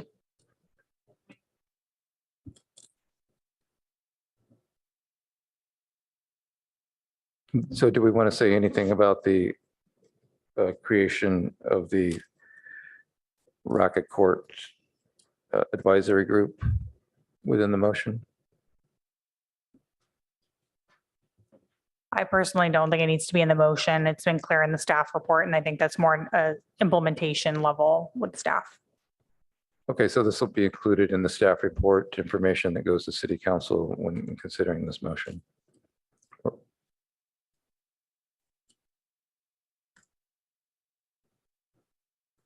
And do we want to say reevaluation or evaluation? I don't know. It's fine. Any comments from any other commissioners before we take a vote? Questions? Can we have a roll call vote, please? Chair Greenfield, Yes. Vice Chair Lemare, Yes. Commissioner Brown, Yes. Commissioner Cribbs, Yes. Commissioner Freeman, Yes. Commissioner Kleinhaus, Yes. and Commissioner Oche. Yes, please. Chair, that's a 7-0 vote. Thank you.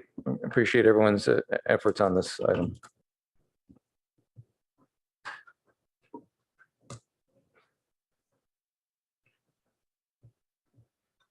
Our next agenda item is the e-bike ordinance.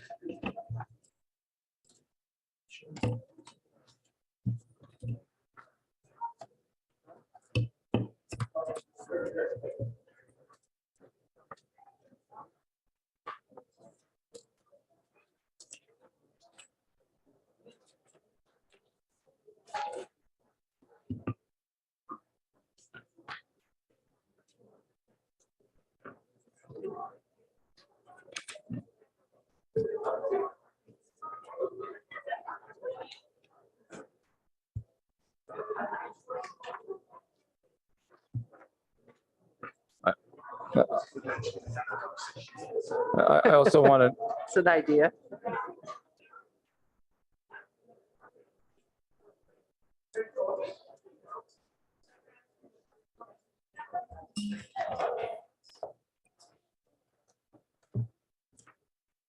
I also want to thank Councilmember Du Bois for joining us from Japan this evening.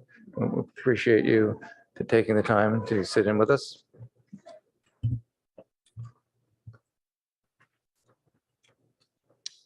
Thank you, Chair Darren Anderson with Community Services Department. And we're presenting today with an action item on the open space parks, electric bicycle, electric conveyances policy. Since our last discussion on this topic on October 25th, the ad hoc and staff met with the Pedestrian Advisory Committee, or Payback, to get their feedback on the draft policy and on e-bikes and other electric conveyances. And at that committee meeting, Payback passed a motion stating that they do not support the draft e-bike guidelines. They recognize the e-bikes are becoming more popular and there's a need to create some guidelines. And they urge the PRC to wait until completion of the bicycle pedestrian transportation plan update before submitting any recommendation to council. That plan, that bike pedestrian transportation plan, is scheduled to begin in early 2023 and take between 18 and 24 months to complete. Also, Payback formed a subcommittee to work on e-bikes as well. Some of the comments from Payback at that meeting regarding the status of the current e-bike laws prompted staff to review again our existing regulation R137 and our current and pending California vehicle code legislation with our city attorney's office. The attorney's office explained that CSD staff had misinterpreted the status of our existing regulation, that R137.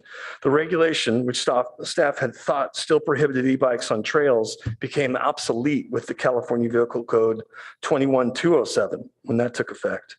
Additionally, that new legislation, AB 1909, which takes effect on January 1st, 2023, will remove the prohibition of Class 3 e-bikes on trails unless prohibited specifically by ordinance.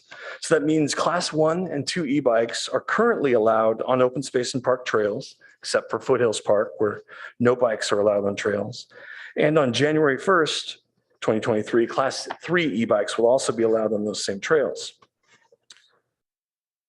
In recommending an e-bike policy, the ad hoc committee seeks to balance the competing priorities of transportation corridors, community recreation, enjoyment of nature, habitat and wildlife protection, safety, and the enforceability of any regulation we put into place. Limiting e-bikes to the paved open space trails allows for local access to the Baylands. It prioritizes ecological preservation and is consistent with the policy of some of our neighboring agencies, particularly Mid-Penn. The ad hoc supports a common policy for all e-bikes without differentiating between classes. And this is a change from our previous draft and is based in part off of conversation with transportation staff who had advocated for an e-bike policy that promotes safe speed behavior rather than one based on classification. They had noted that distinguishing between the different classes of e-bikes is difficult, if not impossible. A common policy for e-bikes provides simplicity for the pedestrians and cyclists to understand, encourages community compliance and support, and simplifies staff's ability to explain and enforce e-bike regulations. The ad hoc recognizes that e-bike and electric conveyance usage is evolving. Continued monitoring of impacts, learning from the experiences of our neighboring agencies, and feedback from city resources and community outreach will help inform future updates to the policy. Agencies and city resources will include Mid-Peninsula Regional Open Space District, Payback, City School Transportation Committee, and eventually the Bicycle Pedestrian Transportation Plan update. However, the ad hoc and staff believe that given that recent clarification that I explained earlier about those Class 1 and 2 bikes currently being allowed on our trails and this new legislation that takes effect in January, more immediate actions needed. Let's look at the draft open space policy and how it's changed. What you see before you is what the ad hoc is proposing, which is all classes of e-bikes, 1, 2, and 3, that would be allowed on paved roads and trails and prohibited elsewhere, including unpaved roads and trails. And then all e-bikes would be allowed for city staff to use for maintenance and enforcement purposes. And other electric powered mobility devices would be allowed on paved roads and trails in the Baylands Preserve, Nature Preserve, and prohibited elsewhere in our other open space preserves, Kirsten Rastradero, Foothills Nature Preserve, and Esther Clark Park. For our urban parks, all e-bikes, class 1, 2, and 3, would be allowed on paved and unpaved trails and parks and prohibited elsewhere. And the other electric powered mobility devices would be allowed on paved and unpaved trails and parks and prohibited elsewhere. I just want to reiterate one piece. One of our previous draft, you would recall that class 3 e-bikes were not going to be allowed in urban parks. Part of the feedback we got from transportation staff was actually that's really important for parents taking their kids to school. And if we kept that in place, prohibiting it, it would cause problems in their opinion. So this is one of their recommendations that the ad hoc said, I think that's a good compromise. We don't want to interfere with that current activity that's taking place, and we anticipate growing.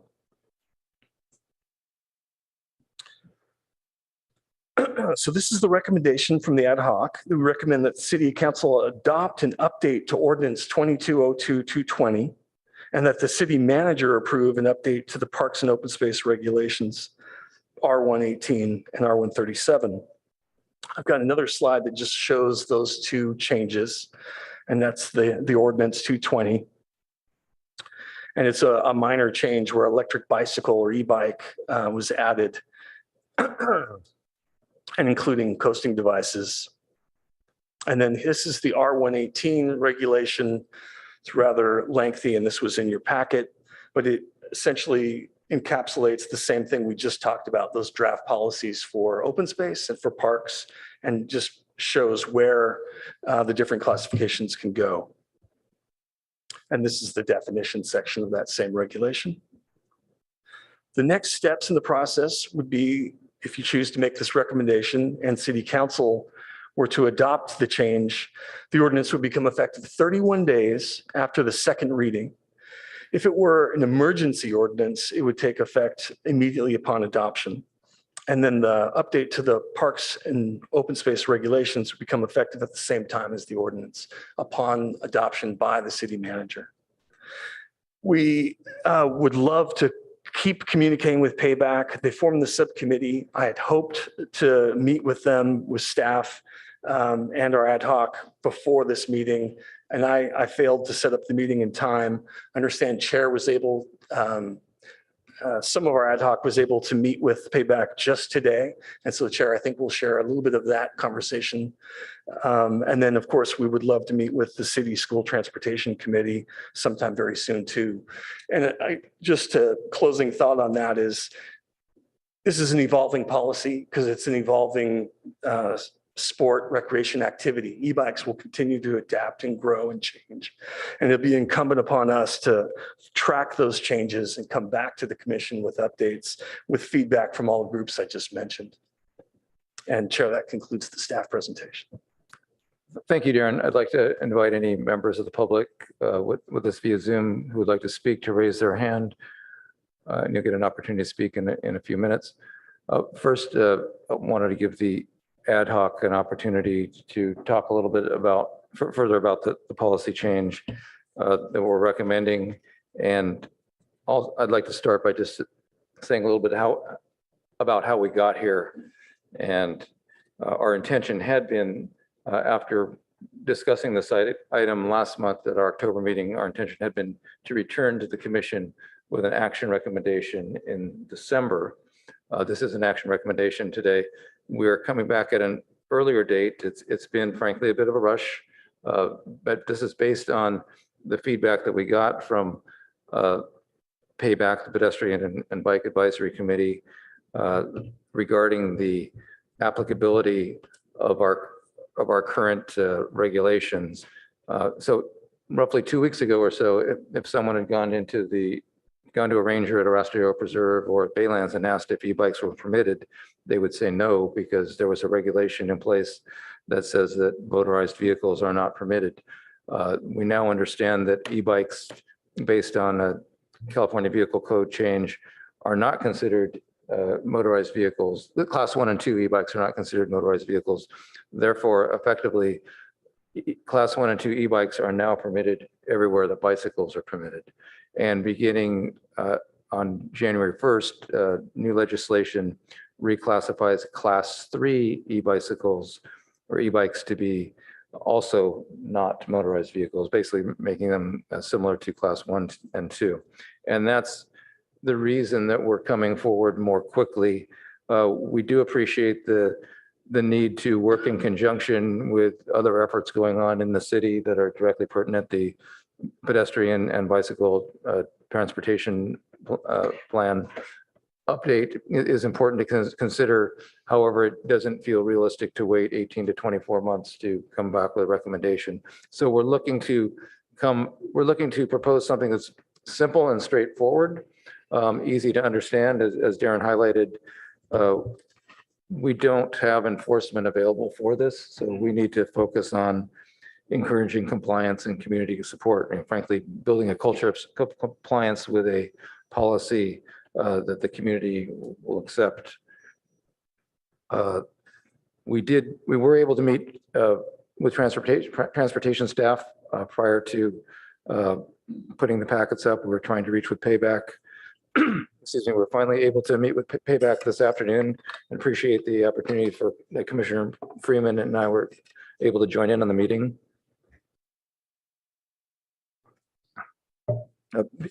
Because we do want to be collaborative with Payback. We appreciate the expertise that they offer to our community, and take seriously the previous motion they made that they were not in support of what we had proposed at our October meeting. So look forward to hearing from some of the Payback members as part of public speaking this evening on this item.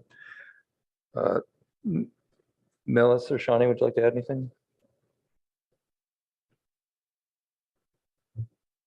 No, I have nothing to add, other than, it's been an interesting trying to really look at a evolving recreational activity and trying to stay ahead of it. So I'd be interested to hear comments from the public as we try and make a decision on this.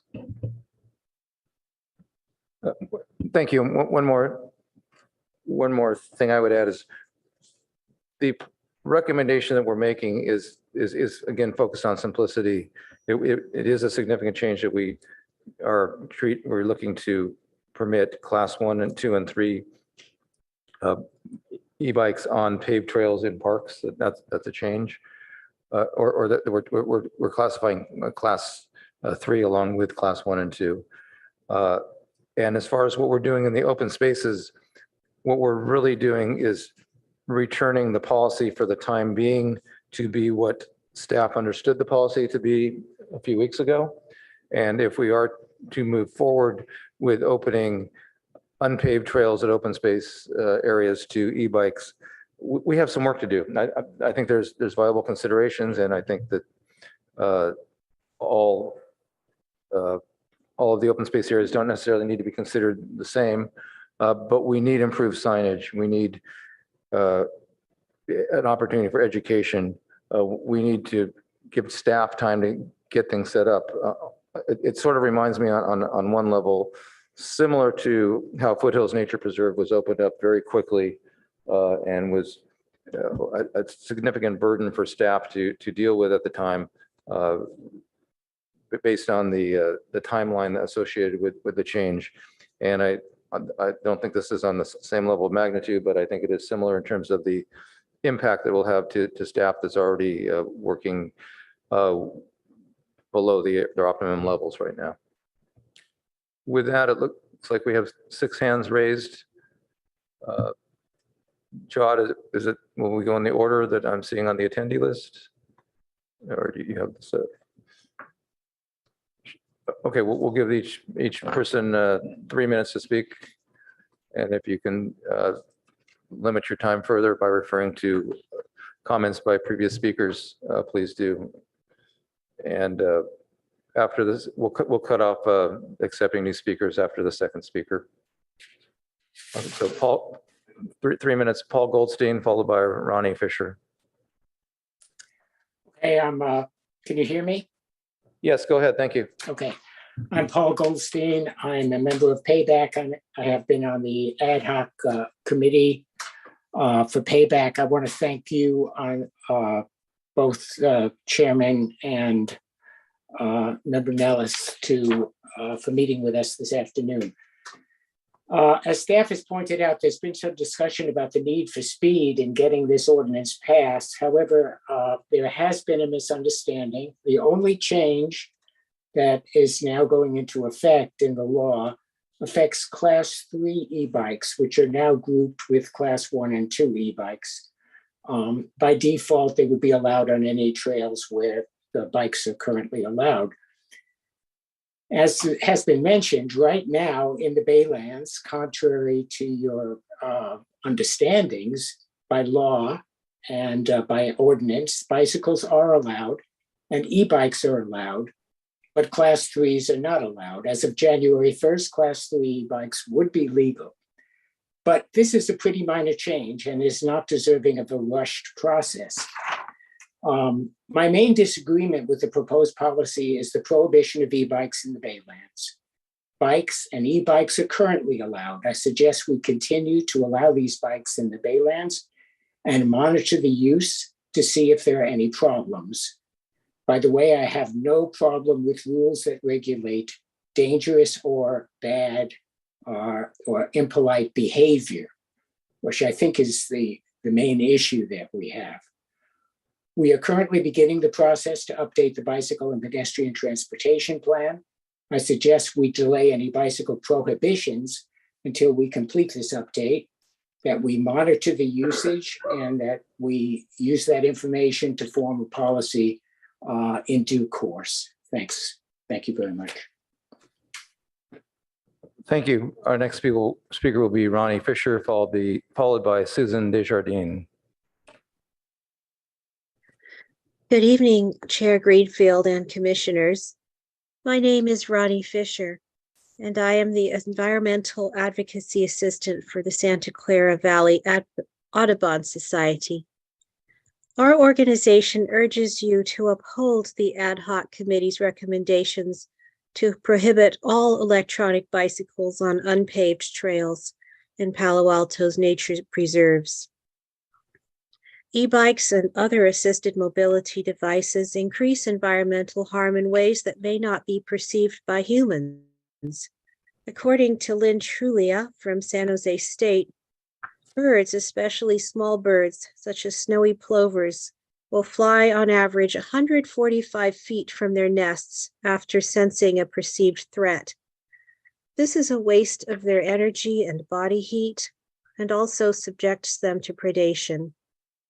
She has data that faster moving objects such as e-bikes are more threatening to birds than slower threats such as pedestrians. We encourage you to read a recent story by Ed Young, Y-O-N-G, in The Atlantic titled How Animals Perceive the World. It provides numerous examples of how, quote, every creature lives in its own sensory bubble, unquote, and how we humans are discovering on an ongoing basis just how impactful our sensory comfort bubble is on other species.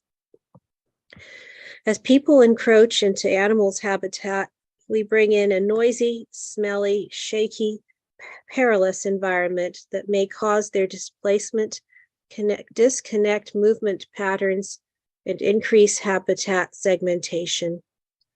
And we often do not even know when we lose them.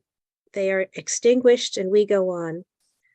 E-bikes erect a wall of sound along trails in the preserves, which create obstacles to animal connectivity, reproduction, and safety. We live in times where biodiversity is threatened as it has not been in 65 million years. Please prohibit electronic bicycles on all unpaved trails and provide opportunities for ecologically sensitive public enjoyment and education. Thank you. Thank you. Our next speaker is Susan Desjardins, followed by Penny Elson. Thank you. Good evening, Chair Greenfield and Commissioners. My name is Susan Desjardins, and I'm the chair of Sierra Club's Bay Alive campaign. The San Francisco Bay is critical habitat for fish, birds, and other wildlife, but urban and industrial growth have put pressure on the bay's environmental health. Climate change, including sea level rise and groundwater rise, is posing a threat to ecosystems all around the bay. These ecosystems need to remain a vibrant place for wildlife and a buffer against climate change. I'm here tonight to request that the commission limit the e-bike use to only paved trails in open space areas, thereby prohibiting e-bikes on unpaved trails. This policy provides simplicity for bike riders and pedestrians and is consistent with neighboring agencies. Adjacent to unpaved trails in the Palo Alto Baylands are significant documented populations of the endangered ridgeways rail. This area is also habitat appropriate for the salt marsh harvest mouse and the salt marsh wandering shrew.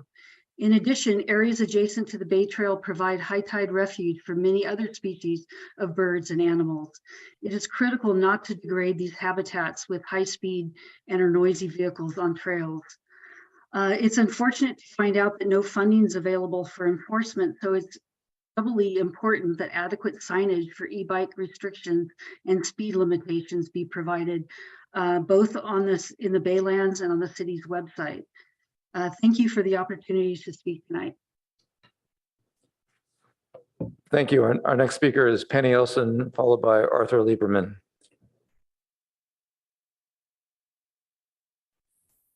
Hello, can you hear me? Yes, go ahead. Okay, thank you. I'm Penny Elson. I'm Payback Chair and a member of the ad hoc committee. Previously mentioned, I'm speaking as an individual as Payback shared their comments with staff at a recent meeting. I want to first of all thank staff for revising the draft policy to allow bikes and e-bikes on all park trails. These in-town off-road trails are important and long-established elements of Palo Alto's citywide bicycle pedestrian transportation network, providing safe off-road routes to PAUSD schools, playing fields, libraries, community centers, and other city facilities for less experienced and confident bicyclists of all ages and abilities. I strongly support this revision of the draft policy. Thank you for considering the needs of our youngest and most vulnerable commuters in your recommendation. Regarding e-bikes in open spaces, from a bicycling perspective, all Palo Alto open spaces are not equal. Terrain is an important factor to consider. I understand a desire to prohibit e-bikes from hilly areas of open space where heavier bikes may pick up speed and may overtake and interact with wildlife or people on foot or on horseback at those higher speeds. However, I ask you to please consider the mostly flat Bay Trails open space differently. Palo Alto Bay Trails connect to trails in neighboring communities that do allow e-bikes. Many of the unpaved Bay Trails are wide enough to carry trucks and could easily be considered roads. Because of these factors, I think it would be very difficult to enforce a prohibition of e-bikes on the Bay Trails. And I want to encourage you to instead define and enforce rules for behavior, which are already written into the proposed ordinance related to speed and behavior around equestrians and pedestrians and wildlife. As a longtime veteran of Safe Routes to School, I understand how powerfully education, encouragement, and enforcement can affect behavior change. Before excluding people who may want to ride e-bikes on the flat Bay Trails, I hope you'll consider instead implementing rules for behavior and experiment with using education, encouragement, and enforcement to teach people what's expected. This works. We've seen it work on school routes.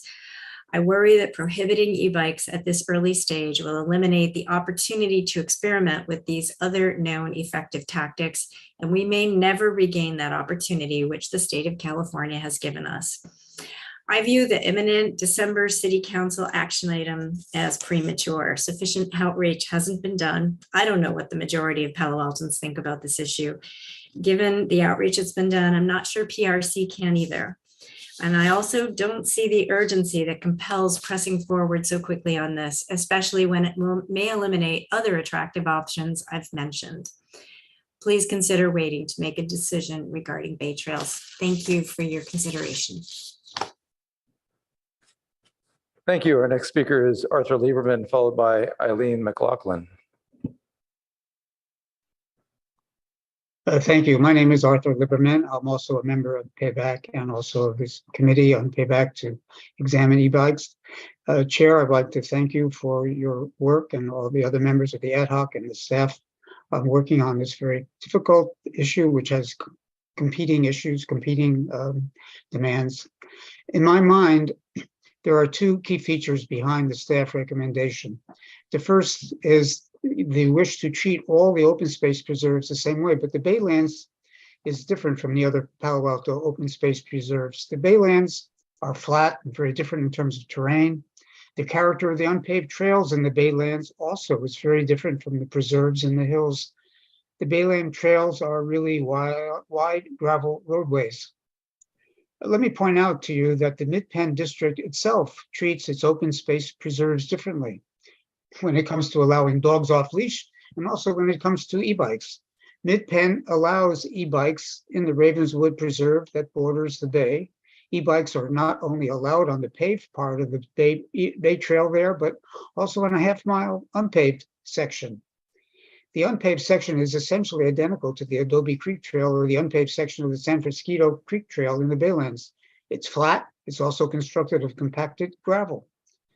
The second feature of the staff recommendation is its desire to be consistent with the Mid-Penn Open Space District's policies. But prohibiting access of e-bikes in the Baylands is not consistent with the Mid-Penn policy, as e-bikes are allowed on the unpaved trail in Ravenswood Preserve. At the Mid-Penn directors meeting in June, the motion to continue e-bike access in Ravenswood was made by Palo Alto Open Space Director Kishimoto and was seconded by Palo Alto Open Space Director Karen Holman.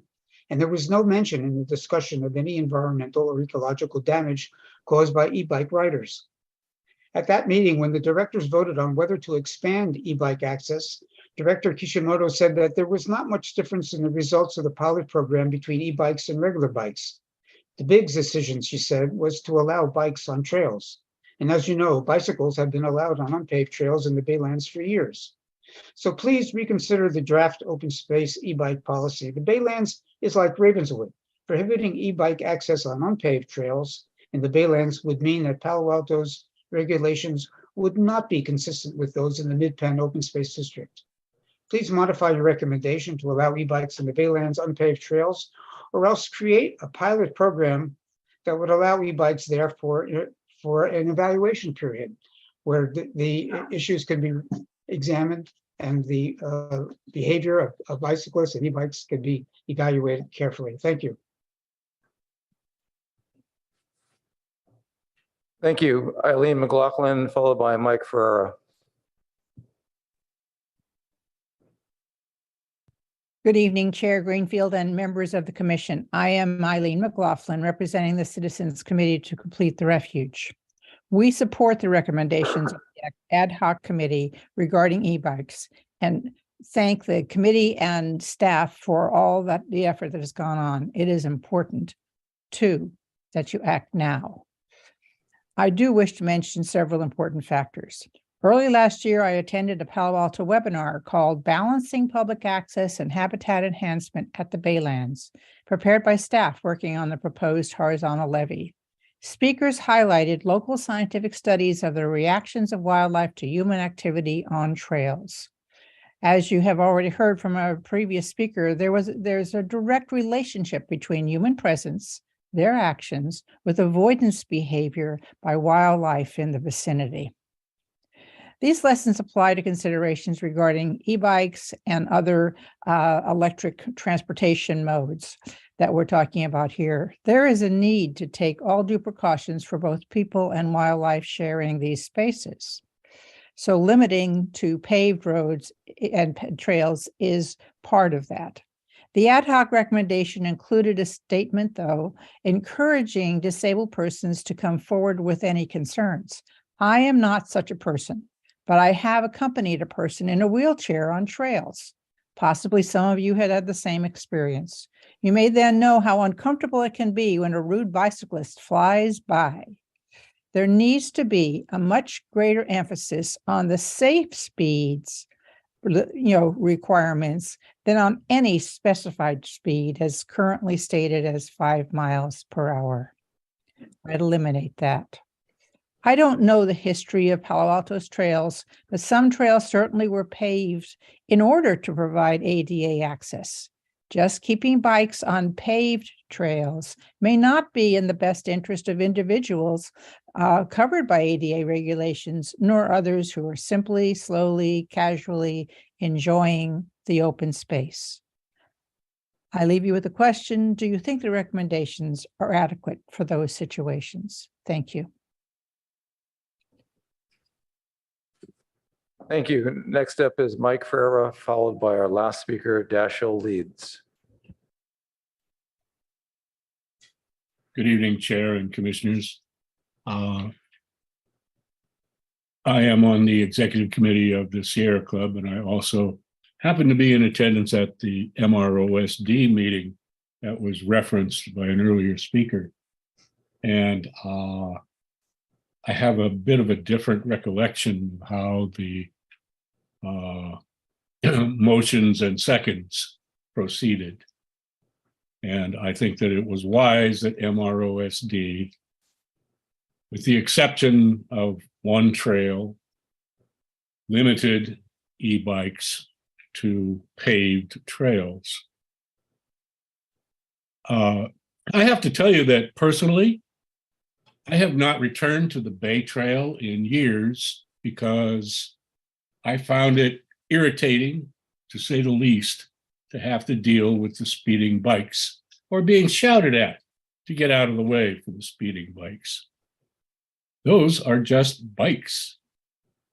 I hate to think of how fast some of these electric bikes that I have seen would run on that trail.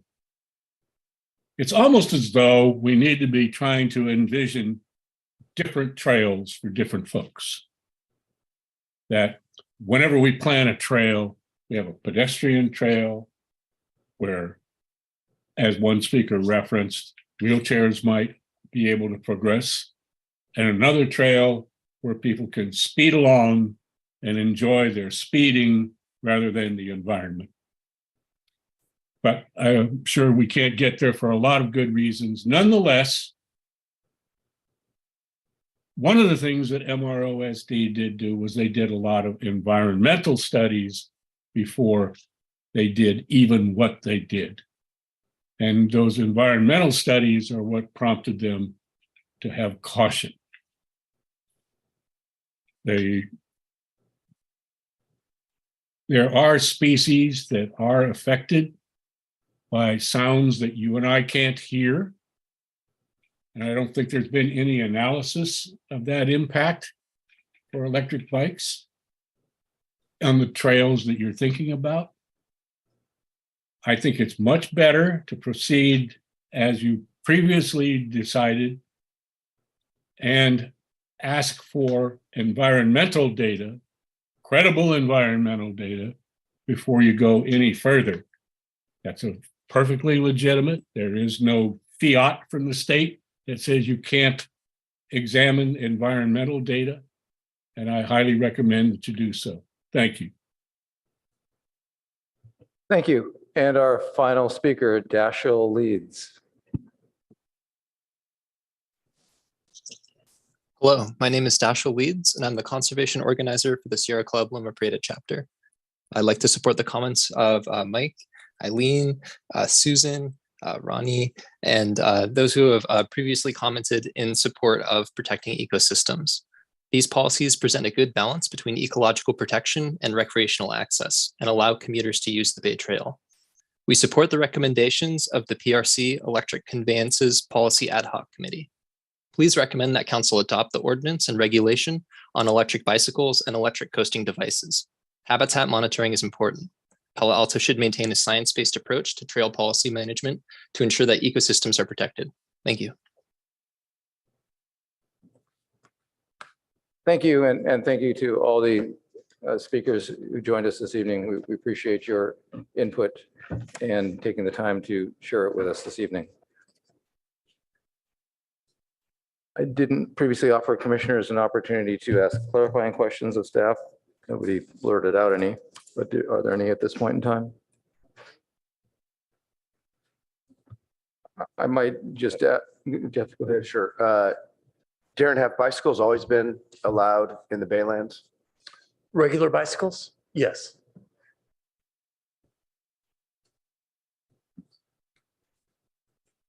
Darren, I have a question. Could you comment from a staff perspective? And I know that Lisa Mars is with us as well, but any comments regarding the urgency to act now? And particularly impacts to staff related to understanding now that e-bikes are permitted at 3 of our open space areas, and the need to consider how we act, given this is effectively a policy change for the city. Yeah. So I've discussed with the Rangers quite a bit on some of the concerns they've got on how we enforce this. Not just e-bikes, but also those electric conveyances are growing quite rapidly. For example, there's a club of people who come out on one wheels. It's an electronic device, and they come out at lunch, and increasingly the Rangers are seeing them migrate off the trail and onto natural areas. And that's one of the concerns. Yeah, it's unfortunate, the staff misunderstanding of that regulation. We had been under the misconception that regulation was still in effect. And so we had been telling folks, no, I'm sorry, e-bikes aren't allowed in these areas. And so now all of a sudden they are allowed in both Arrestadero, Esther Clark Park, and Baylands. And so next time we see one, of course, we are not going to tell them they can't be there. They're welcome to be there at this point. And the fear is on the ranger staff that this is going to grow and become an entrenched habit, and perhaps even routes that are just regularly incorporated. The other thing is, I think some of the speakers rightly said, a lot of those trails in the Baylands are very road-like. They happen to go through habitat that is filled with endangered species, but they are road-like. They are also not the only unpaved trails. We've got other unpaved trails, for example, right across from the ranger station and the Environmental Volunteers Center that are only 4 feet wide, and they're made of oyster shell that are also unpaved. And so if we were to allow e-bikes on the unpaved trails, that would include those as well, which are far narrower, a little bit different than the more road-like levees that I think were referenced before. Does that answer your question, Chair? Yes, thank you. Do any commissioners have any follow-ups for Darren on this or related topic? Darren, on the fact that regular bikes are allowed on the Bayland roads, how do you foresee as from a visionary's perspective, trying to, what's the difference between an electric bike and a pedal bike? You're pedaling, and they're becoming harder and harder to kind of distinguish between the two. How is that going to be sort of an extra burden on the Rangers in that way? It's going to be a challenge. We've talked a little about it. One of the things we want to jump on right away, which was a recommendation from the ad hoc, is to have good signage and education. So concurrent as this policy moves forward, if it does, that we would be working on the signage plan and the website updates to try to do a good job with education so people know. So the biggest part would be through voluntary compliance, through good education. As I mentioned before, people often had asked the Rangers, rather than assuming that they're allowed, they would get asked, am I allowed to bring my e-bike to the Baylands? And the Rangers would say, can't be here, it could be on the roads, but it cannot be on the trails. And that would be another thing, is if this policy were to go forward, the Rangers would still be able to articulate that to people to ask. when the rangers see gross violations of speed that are really obvious, because our rangers don't have radar, so they don't sit there with radar guns like some other police and some rangers do. But if they see a gross violation, they will talk to the person, stop them and speak with them. And then there would be a conversation. Oh, is that electric bike? Unfortunately, that's not allowed here, but it is allowed over in this other area. That's probably how it would go. But it will be a challenge.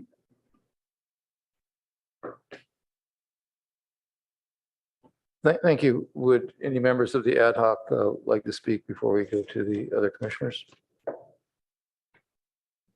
Shani?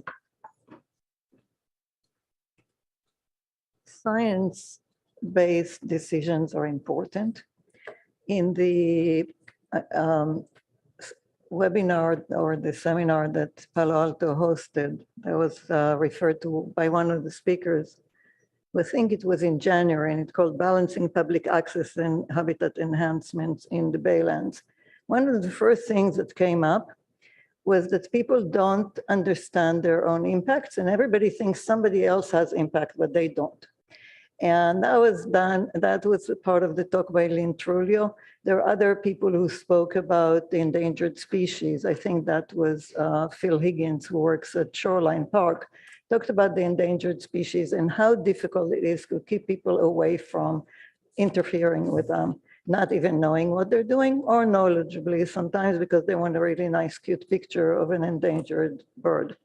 So other things that we are now finding out is that many of our impacts are not noticeable to us, but they're very noticeable to the animals. And we have a lot of endangered species in the Baylands, not so much in the hillsides. The places where we find the endangered species of the Bay Area are near the Bay. And it's probably because most of the communities along the Bay don't really have baylands like ours anymore. They had the salt ponds, and then they're starting to restore them, and slowly some of the animals are coming back. But we have something very special, and we need to keep that and not go to the lowest common denominator, which is some of our neighbors. So I think it's really, really important if we are going to look at any opening to faster movement, which has an impact, the movement that has sound associated with it, this screechy noise that we don't hear, but certain animals do. Those things need to be considered and studied, and the decision should be after we know the impact. We have to look a little bit about the precautionary principle that says don't do something that you don't know what the impact, and then say, oh, sorry, well, we didn't know it was going to eliminate the species. Too bad, it's too late. So that is, I think, and some of the speakers mentioned those things, those are important. And I think the urgency is definitely there, and that was something we discussed a lot in the ad hoc, is if the rules are changing and our rangers cannot catch up, and we're going to have another situation like what happened with the with Foothills Park, but this time involving quite a lot of the endangered species that we have, then that is of a great concern. So I would support the staff ad hoc recommendations. I was on it, and I think, we revisited so many things. Like at first, we didn't want type 3 bicycles in city parks. And then people said, oh, they explained why it's important. We're like, oh, okay, got it. But there are things that are our responsibility as Parks and Rec that are not the responsibility of other groups. We're responsible for the recreation, but also for nature. There's no one else watching for it. No one else watching for those endangered species, just us.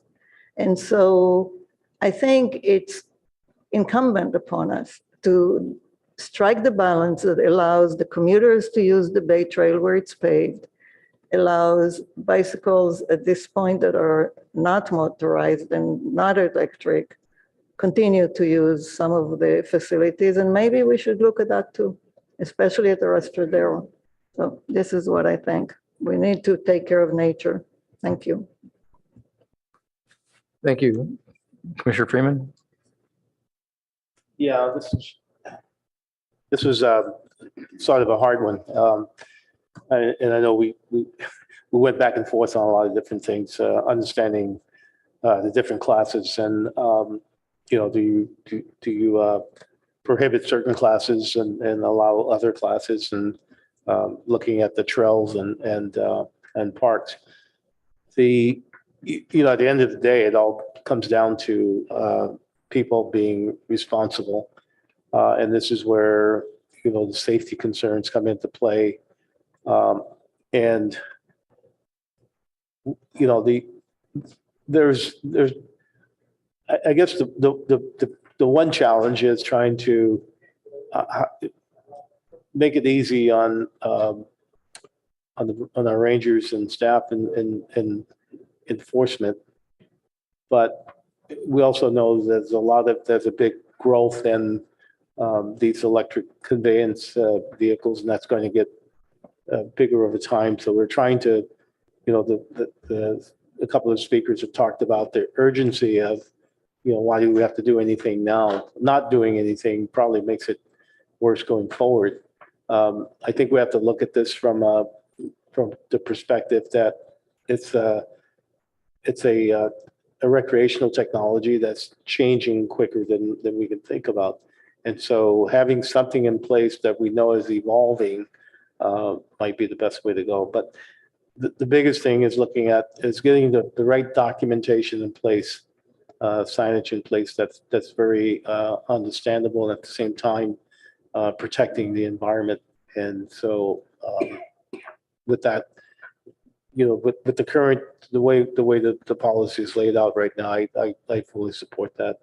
And but I think it's something we have to keep looking at. That's going to be evolving over time.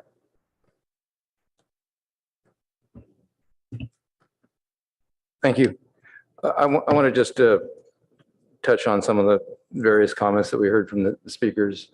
One thing, when I consider what we're looking to recommend as a policy, and is this a policy change or what is effectively changing, we are, and considering this in terms of the spirit of what we understood to be the policy 2 weeks ago, and where we're moving forward and where we're going to get in further down the road with a more comprehensive pedestrian and bicycle transportation plan.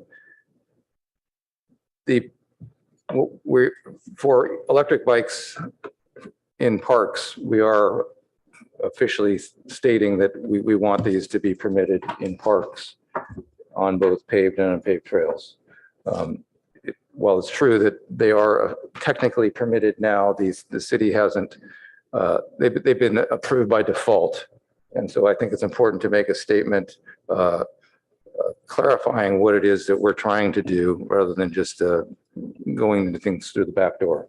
So we are saying that we do want to permit not just class 1 and 2 e-bikes, but class 3 e-bikes as well. We want to treat all e-bikes the same in looking to keep the policy simple to understand, but also the pragmatic aspects of it. For open space areas, we are explicitly stating that e-bikes are permitted on paved trails and that it would not be permitted on unpaved trails. So in terms of the letter of the law, the effective change is that we're saying that e-bikes would not be permitted on unpaved trails. The reason for this and the urgency why the ad hoc chose to bring this to the commission this month is based on considerations that we thought were important, but also echoed by and confirmed by staff in terms of the impacts to staff and the impacts to the community at the open space preserves if e-bike usage becomes more prevalent, which we fully expect it will. We believe that education and signage is very important. Something that we ought to comment on further as well is that the need for improved parking for e-bikes or for any bicycles at the open space areas is something that ought to be prioritized. And I know there's some discretionary funds. We'll be talking more about CIPs in the next item, but I believe there's probably funding that we can find, but we ought to work with staff to identify specific locations where we should be looking to add parking, and it'd be great to get Payback's input on this as well. Just want to clarify that Bixby Park is part of the Baylands open space. So any guidelines that we set up for parks versus open space, in the same way that Foothills used to be called a park when it's an open space, the open space guidelines do apply to Bixby Park. As far as the Mid-Penn policy, it's true that e-bikes are allowed at Ravenswood and at limited portions of Rancho San Antonio, and while Ravenswood has similarities with Baylands, it's essentially an outlier within the Mid-Penn policy. E-bikes are not permitted on paved roads at most Mid-Penn sites, and saying that, and so I do believe that by not permitting e-bikes on the unpaved paths at Baylands, we are consistent with the policy of Mid-Penn. I mean, overall, we're looking to provide balance. We're looking to balance transportation needs of the community, recreation needs, and preservation. And I think this policy recommendation does strike a good balance. We've made sure that we have prioritized transportation throughput through the Baylands on the Bay Trail and through our parks, which are used as safe routes to school and other destinations. And in the open space preserves, I think rightfully so, in the same way that Mid-Penn voted to do so. We're looking to recommend to prioritize environmental and ecological protection over the recreational needs of the desires of the community. So at this point, I'll stop and look to other commissioners who'd like to ask questions or have comments.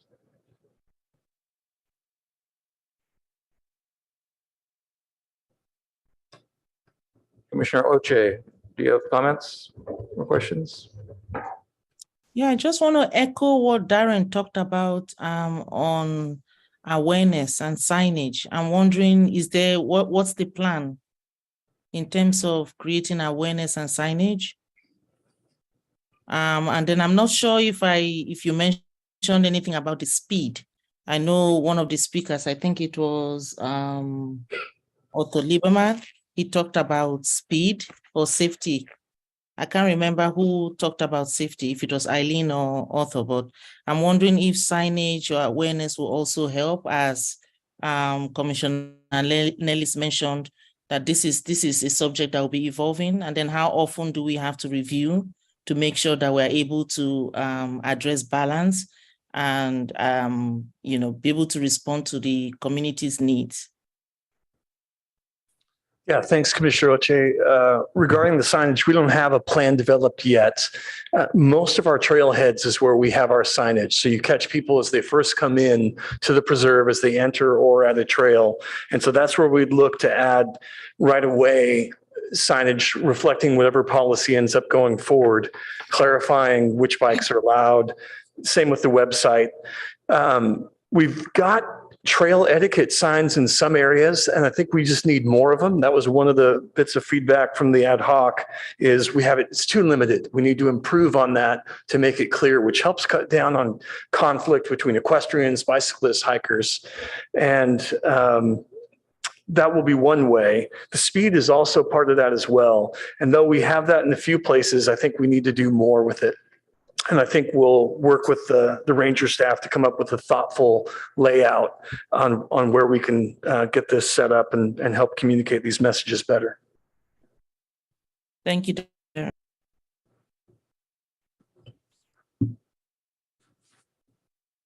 Anne? Sorry. Thank you for the information about the signage, Darren. I was wondering about that. Is there a lot of conflict right now, or is it the anticipation of conflict to come that you're concerned about? I think it's both. I wouldn't say there's a lot right now. I think there is some. And the rangers have talked, they met with the ad hoc, they shared their perspectives, they noted where they've seen an increase in things. The other catch is the rangers at Palo Alto are multifaceted, meaning they're doing all tasks, not just enforcement. That's just one of many. So they're also not spending the vast majority of their day watching for those things either. They've noticed it, but they're also doing maintenance, law enforcement, interpretation, resource management, and the list goes on and on. So I think there are issues now. They do get complaints on both sides. E-bike users saying, why can't I use my e-bike here? I really want to. And they get people saying, I don't want e-bikes in open space. So they're hearing messages from both, advocates from both sides of that argument. Okay, thank you. That's good. Thank you to the ad hoc and staff for the work on this. I don't think this is unlike the general principle of the sidewalk vendor policy that we had worked on, where there's blanket state legislation and we need to figure out how that fits into the policy for our specific parks and open space areas, because Palo Alto is very unique and that we have such a wide variety of spaces. And I remember on that project that we were looking at each site specifically and where we could make accommodations to allow for the state requirements. And so I don't think that's any different than this case. And I appreciate the outreach done to the Palo Alto, the payback group, as well as the environmental groups. I think that's often a voice that is not brought to the table as much as they should be. And so I appreciate the outreach that the ad hoc did in that respect. I'm disappointed that there was not more in terms of connectivity and sort of the transportation planning efforts. MTC is our regional planning agency, and they have a Bay Trail gap closure plan to connect 500 miles of trail in the Bay Area, and this trail is part of that. And I didn't see any mention of that or any reference of that. You can enlighten me if you guys discussed that or looked at that. But and I think looking at that and being involved in their public engagement process that they have set up would be essential in moving forward and any modifications or changes. I think the Baylands is something that probably needs to be reevaluated. I would be in favor of the recommendation right now, because I think once you open something, it's harder to turn it off. So keeping it more restrictive right now, but also being mindful of what are other agencies on that trail doing, not just Mid-Penn, not just other open space areas, because we do have a wide variety of trails available as well. So really keeping in mind the transportation aspect of it moving forward. And they also have a big equity component, which I think we're also missing in this conversation. So I would just like to see that moving forward, but I am supportive of the direction this is going and understand the need to sort of tighten things up so that what enforcement we are able to do through the rangers and through education can be done from the beginning. Thanks. Thank you. Jeff? Yeah, I would just echo the comments that Commissioner Brown made and realize that we do need a policy with the action that's being taken at the state level. But I would like at some point to be able to revisit the policy in the Baylands. And it's probably, I understand it's hard to carve out the different classes of e-bikes and to recognize them. But, I do think that if we're allowing regular bicycles at the Baylands to allow a class 1 pedal assist is something that is reasonable and provides access to certainly older riders that want to experience what other bicycle riders experience at the Baylands. But we'll support this policy as is. And thank you to the ad hoc for the work and appreciate Darren and the Rangers being involved in this. Darren, would your staff like to comment on anything that you've heard? Maybe just on the Bay Trail aspect, I think that's a good note to see, not just in our immediate area, but around the Bay. What else do we have going? it was a concern of the ad hoc. We did make sure that we've got connectivity on the part of the Bay Trail that's most frequently used, which is that paved section. And I can pull it up if it's helpful, but from Friendship Bridge all the way to Shoreline Park. So we were thinking that was a good area of transportation connectivity. But I certainly appreciate the commissioner's notes that this is evolving. We need to keep looking at it. And one note I'll make is when I looked back at the Mid-Penn analysis, they had commissioned a report entitled E-Bikes and Open Space, the Current State of Research and Management Recommendations. It was prepared by the San Francisco Estuary Institute for Mid-Penn, December 2021. And in the executive summary, they've got 5 kind of main takeaways. And it was either impact to wildlife or noise, more research coming, and all of the bullet points, almost all of them noted there's a dearth of information on this. More research is needed. And so I think that's one of the things that the ad hoc and staff to a degree are thinking about in this is there is a dearth of information on this. We need more research. We don't know all the impacts on wildlife and all these other things because it's still evolving and growing. And I think they'll be coming soon. And to your point, what are the impacts of the Baylands? Should we be reevaluating that? Absolutely, we should be reevaluating that based on the research that's coming, following the broader Bay area, not just our immediate neighbors, and leaders in the endeavor like Mid-Penn, who have done so much research towards this and will continue to do so, as I understand it. So I hope staff, the ad hoc, and the commission can track what's happening and make adjustments. And as they noted, have an adaptive management technique towards this. It's what we need. Yeah, thank you for mentioning that, especially that at the end about the adaptive management approach. And I don't think there's anyone who thinks, or while we're putting together a policy recommendation for right now, we would expect to revisit this before the pedestrian and bicycle master plan is review is completed 18 to 24 months from now. We need to be evaluating the usage and impacts of e-bikes in the parks and on the paved trails in the Baylands and on the unpaved trails in the Baylands if we were to prohibit them and at our neighbors, and continue to monitor the growth and usage of e-bikes, which is exploding. We know it's going to increase, and it's going to increase in ways that we can't exactly predict today. So we will need to be adaptive, and I would say continue to keep an e-bike ad hoc in the coming years with specific task focus as we continue. We don't pretend that we're done here. I do have one additional question for Darren. Is it going back to the Baylands and the fact that the regular bikes are allowed on the Baylands? Is there a way, I guess, going forward in the next 3, 4, 5 months to monitor the amount of traffic, whether or not there's been an increase in bicycles using the Baylands? And I don't know if the rangers or others, would they be able to kind of eyeball and know sort of how many of those were e-bikes or other electric conveyances, which might be the hovercraft, skateboards, and whatever it might be. But if we can get some sort of stats on that, that might be a good start. Yeah, I think we might be able to try. It's challenging. Yeah, There are 14 entrances. It's so hard.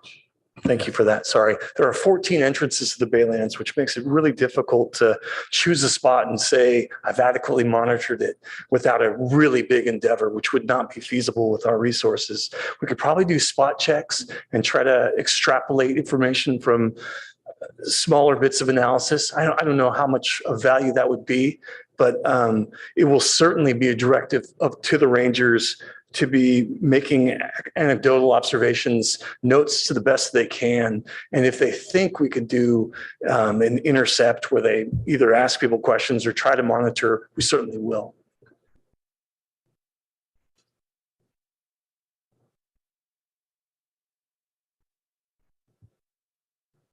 So I'm hearing general consensus for what we're what we've proposed, and I think it'd be helpful to start working on developing or looking at the motion that's created and see how we might want to enhance this.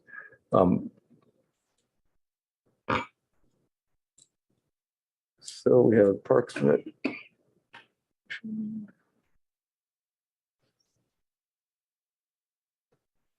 So I think the motion will be that the Parks and Recreation Commission recommends that. So sorry, can you go back to the previous slide? Yeah, yes, sure.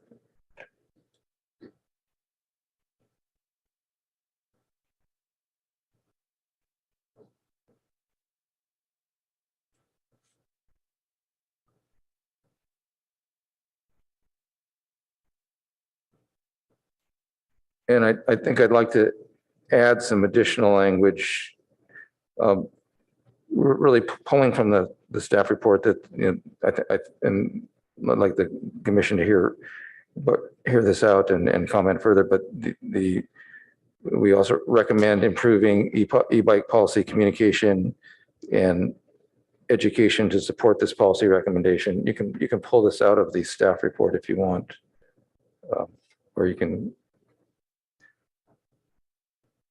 This is just before the paragraph just before the recommendation in the staff report is a good starting point. And I'll just read it for everyone's benefit. The ad hoc recommends improving e-bike policy communication and education to support the policy recommendation. This should include improved and increased signage, speed limit, trail rules and etiquette, and website enhancements. These improvements are important now and are critical before considering e-bike usage on unpaved trails and open space preserves. I would also add something about improving bicycle parking infrastructure.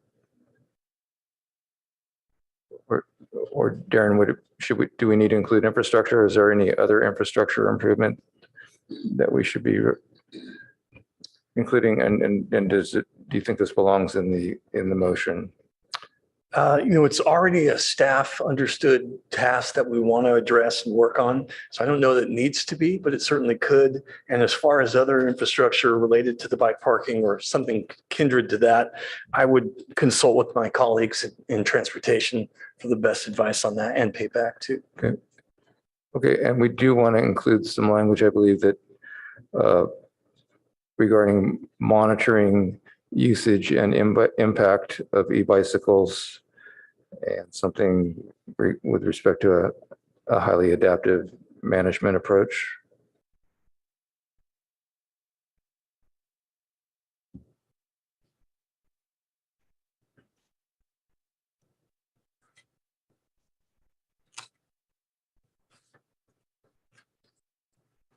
I agree that monitoring is really important. You can't do adaptive management if you don't have monitoring.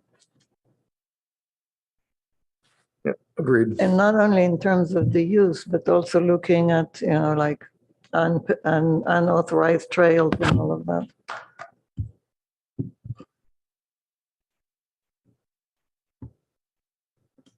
I'll just say that I think that 1 and 2 are sufficient and that I personally don't think number 3 is necessary, as it's more staff implementation and continued work of the ad hoc rather than something that belongs in the motion personally.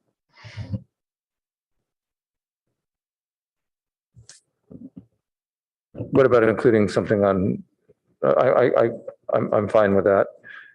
What about including something regarding monitoring of usage and impacts and emphasizing the adaptive management approach, or something that indicates that we'll be continuing to monitor and reconsider this policy? I think the continuance of the ad hoc implies that that would occur, but I'm open to other commissioners' opinions. So Darren and other commissioners, would it be sufficient to include that in the staff report as opposed to including it in the motion? I think so. Yeah, I'd be glad to include that in the staff report to council.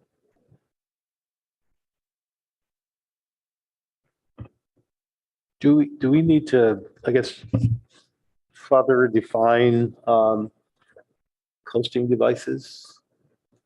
And also, or do we also want to say it's all classes of electric bicycles? That in the amendment to the regulation that we made, it has all those details broken down. Definition of coasting devices and the other details. But I can open that if you'd like to look at it. Okay.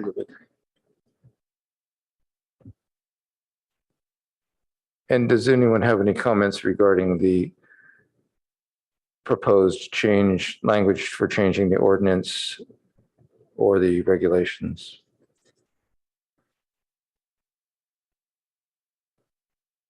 I'm part of the ad hoc, so I'm comfortable with it, but.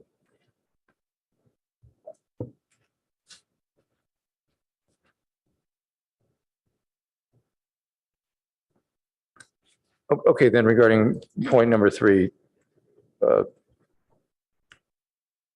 Commissioner Brown's recommendation is to not include that, and I'm fine with that. Does anybody feel strongly that we should include that or include any components of that or monitoring? I think we need the monitoring, but I don't know that we need it in this motion. And I think if we include this, if we include that in the staff report, if city council feels like they need to add additional language, they can.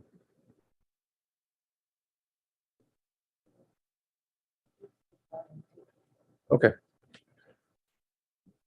Then I'd like to move that the Parks and Recreation Commission recommend points 1 and 2 as displayed on the screen. City Council adopt an update to Ordinance 2204-220 to include electric bicycles and electric coasting devices. And 2, that city manager adopt the updated parks and open space regulation R118 and R137 to regulate electric bicycles and electric coasting devices. One second, assuming that those numbers are correct. Yes, they are. Thank you. So we have a second. I do not have anything further to say to the motion. Shani as the seconder, do you have anything further? I think we've had plenty of discussion last Any time further? and this time, and I'm pretty confident that we're doing the right thing here. Thank you. Any further discussion or questions from any commissioners before we go to vote? We have a roll call vote, please. Chair Greenfield, Yes. Vice Chair Lemare, Yes. Commissioner Brown, Yes. Commissioner Cribbs, Yes. Commissioner Freeman, Yes. Commissioner Kleinhaus, Yes, and Commissioner Oche. Yes, please. Chair, that's a 7-0 vote. Thank you. I want to thank all the members of the public who spoke on this and staff, the ad hoc and the commission. This has been a lengthy and a difficult project and worthwhile, and this is a good first step, and we will continue working on this. Next item on our agenda is reviewing CIPs for the upcoming budget cycle. Thank you, Chair. Lam Do, the Superintendent with Community Services, will be making this presentation. And thank you, Lam, for preparing this and delivering the presentation.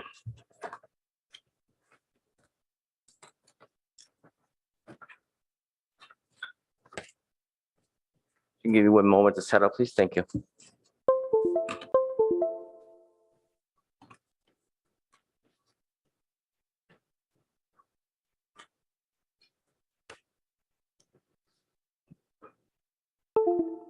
Maybe we can do about a 2-minute stretch break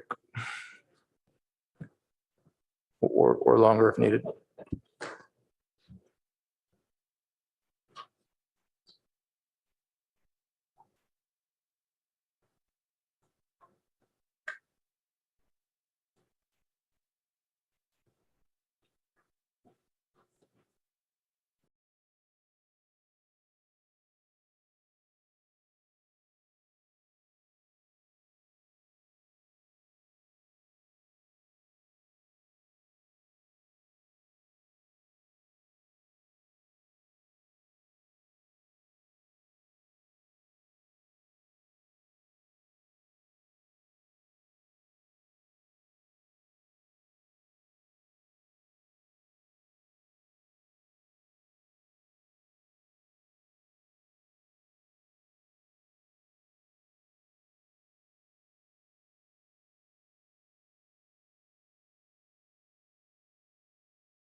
Okay, we are getting back to it here.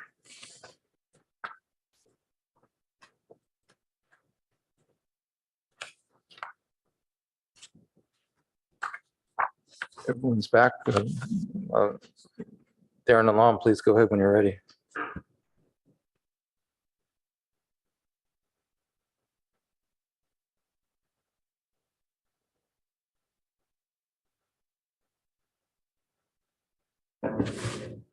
Your mic's not on. Sorry, Alam. Thank you. We'll try a third time here. Good evening, Chair Greenfield and members of the commission. Thank you for this opportunity this evening to present to you. I am Lam Do with the Community Services Department, Division of Open Space, Parks and Golf.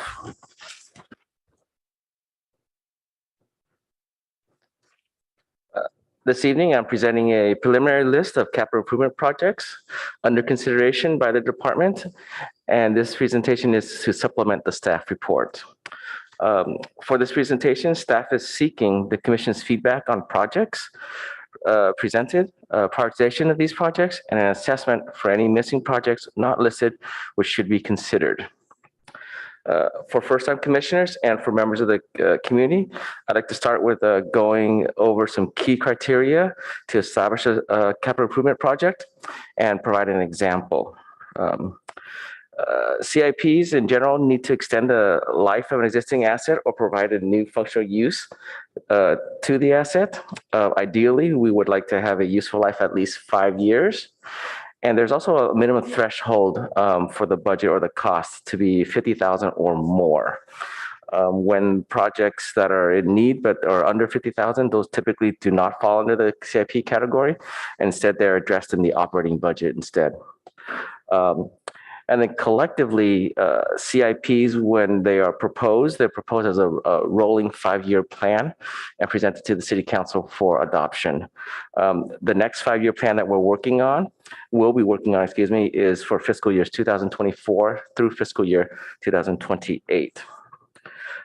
It's important to keep in mind that when City Council adopts a 5-year capital improvement plan, they are authorizing funding only for the first year of the 5-year cycle, with years 2 through 5 being used for planning purposes. When projects are considered, they go through a prioritization process based on the following criteria. We look at City Council priorities. We look at feasibility and funding availability, health and safety implications. We also have to consider code and legal changes or requirements. And there's the operational needs that we look at as well. And then previously in our master plans, we have also identified needs that we want to address. And then we also take into consideration priorities of the commission and recommendations from the commission as well.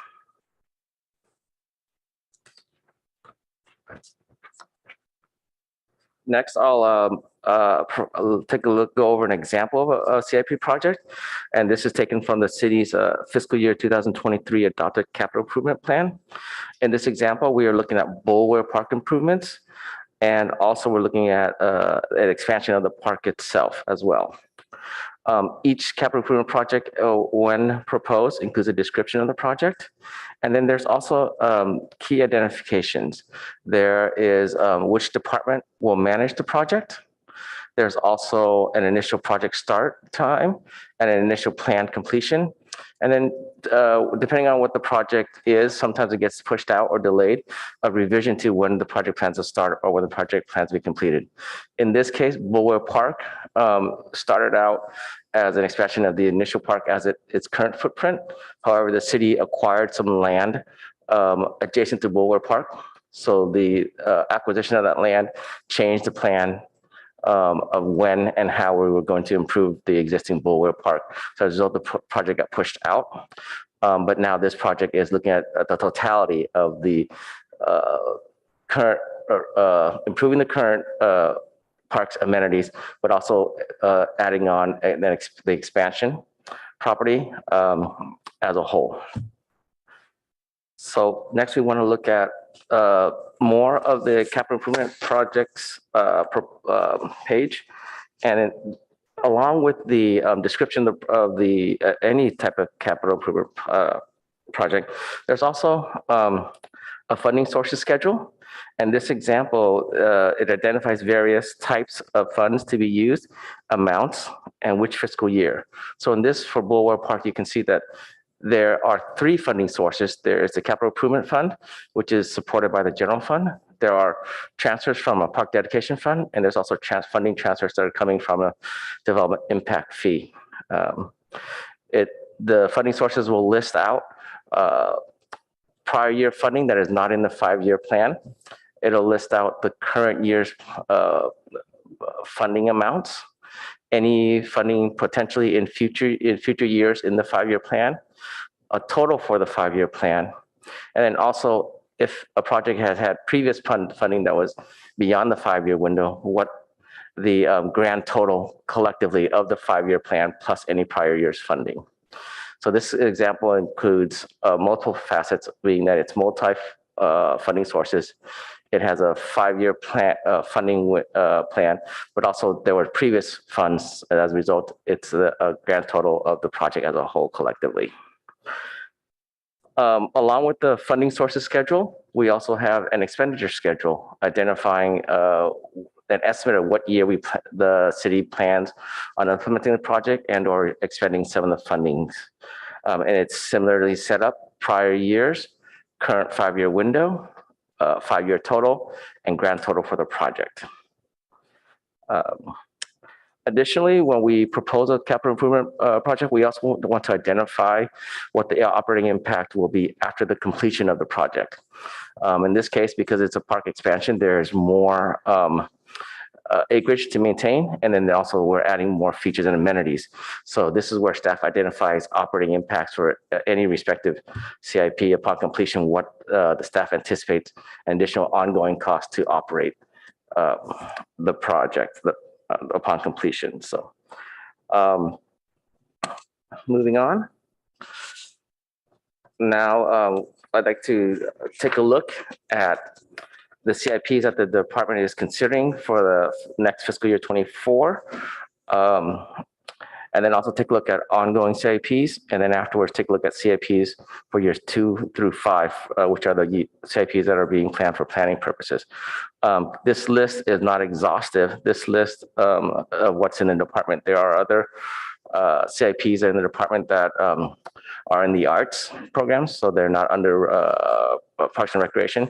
There are also some CIPs that impact facilities that are in the department, but the facilities are really under Public Works, and so some of those are not here as well. So with these primarily are projects that would be under consideration under Parks and Recreation. We have the project that we just talked about as a sample. We have the Bulwer Park improvements. We have in next fiscal year planning dog park installation. We also are looking at replacing the artificial turf field at El Camino Park. We want to begin the design process of Johnson Park renovation.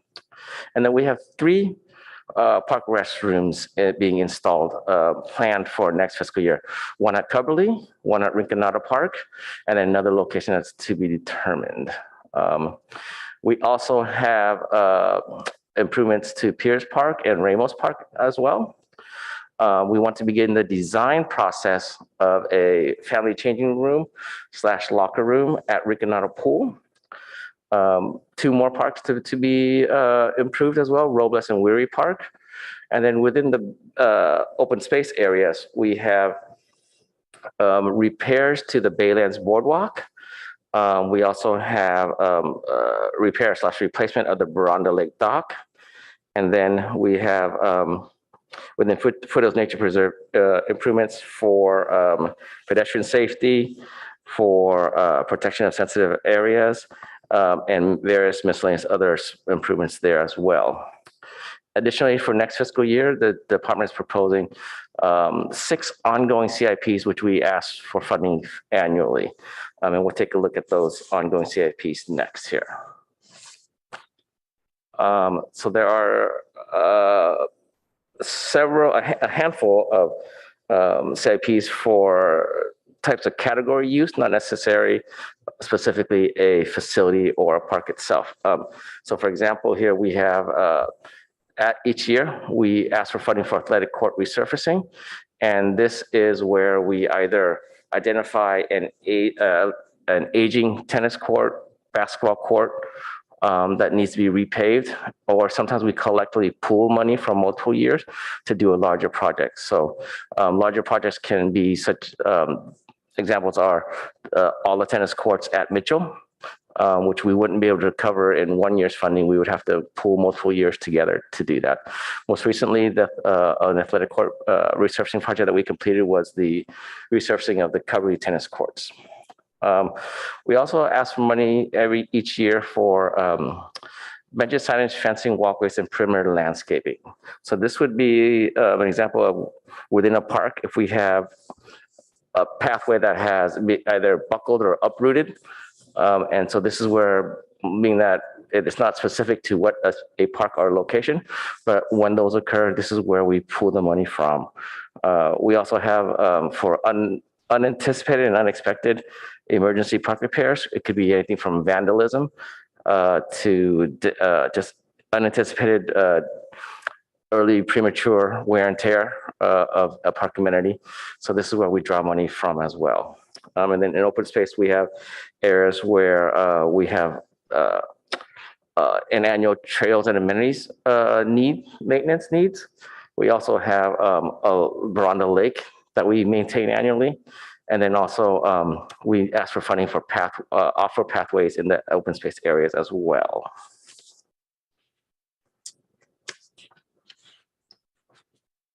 Next, excuse me, I apologize, I skipped the page. Next, we'll take a look at fiscal year 25, and keep in mind fiscal year 25 through 28 are for planning purposes. And I'll highlight a few of these projects as opposed to going over each of them. The rest of them are covered in the staff reports attachment A. We have a large project, which is Johnson Park, the renovation of Johnson Park. The previous fiscal year 24, we will propose the design, and then we're proposing the construction to be in fiscal year 25. We also, in the prior year, fiscal year 24, we're proposing the design of the Rick and Otto Pool family changing room, and then we're following that subsequently in fiscal year 25, we're proposing construction of that locker room. And we also have another project that I'd like to highlight is we plan on initiating the design for the replacement of 3 restrooms located within Foothills Nature Preserve.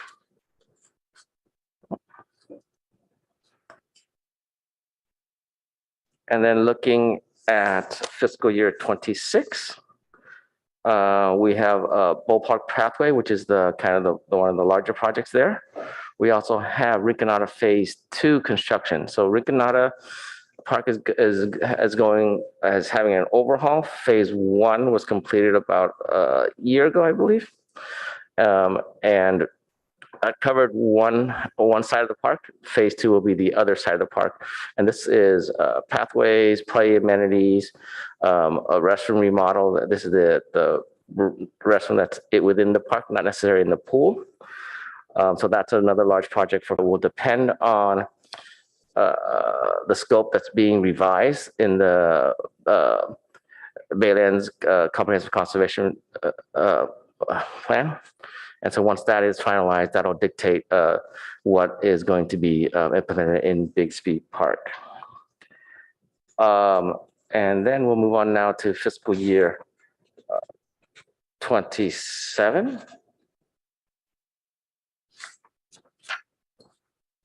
For fiscal year 27, the 2 large projects we have is improvements within Bowl Park itself to some pathways and some lighting and fencing. And then we also have Hoover Park is another park improvement project that we're looking at with amongst other projects as well. Next, we'll look at fiscal year 28, which is the 5th year of the 5-year plan. And in this plan, we have something that we're looking at replacing the Covey turf field replacement That's going to be a major project. We don't have a cost for that yet. We'll still have to price that one out, but we do expect that to be a large cost item. And then within Foothills Nature Preserve, we're also looking at construction of grade control structures for Buckeye Creek, and that'll be another large item in that fiscal year. So with that, we've looked at the 5-year plan. So recognizing that we have projects that needs that we've identified, but we haven't really slated them within the 5-year plan, but we do know that these are needs. And so we sort of have a running list of projects that we want to include somewhere in the 5-year plan. However, they're not yet formalized right now to be proposed. Some of the reason for behind this is because some of them need further vetting and or they need a more detailed scope to be developed, and others need more exploration of the cost and or the funding source. So these include within the area of parks, we know that we want to be looking at replacing the starting blocks. We sort of repaired them in the meantime and improve them, but we do know eventually we want to replace the starting blocks. And then there is also a desire to extend the length and the timing of the touch pads at the Rigonado pool. This project is probably something that is going to need much more refinement. We tried to see if an existing improvement to the pool, the replastering the pool, could incorporate slightly extending the length of the pool to add the touch pads.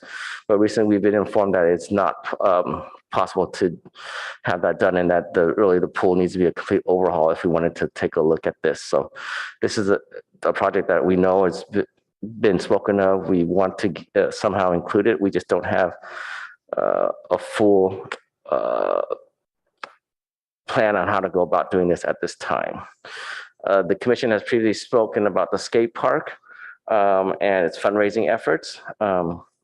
We know that we want to develop the 10.5 acres that is in the Baylands, and how that will be, whether it'll be passive use or whether it will be active use. We still need to determine that.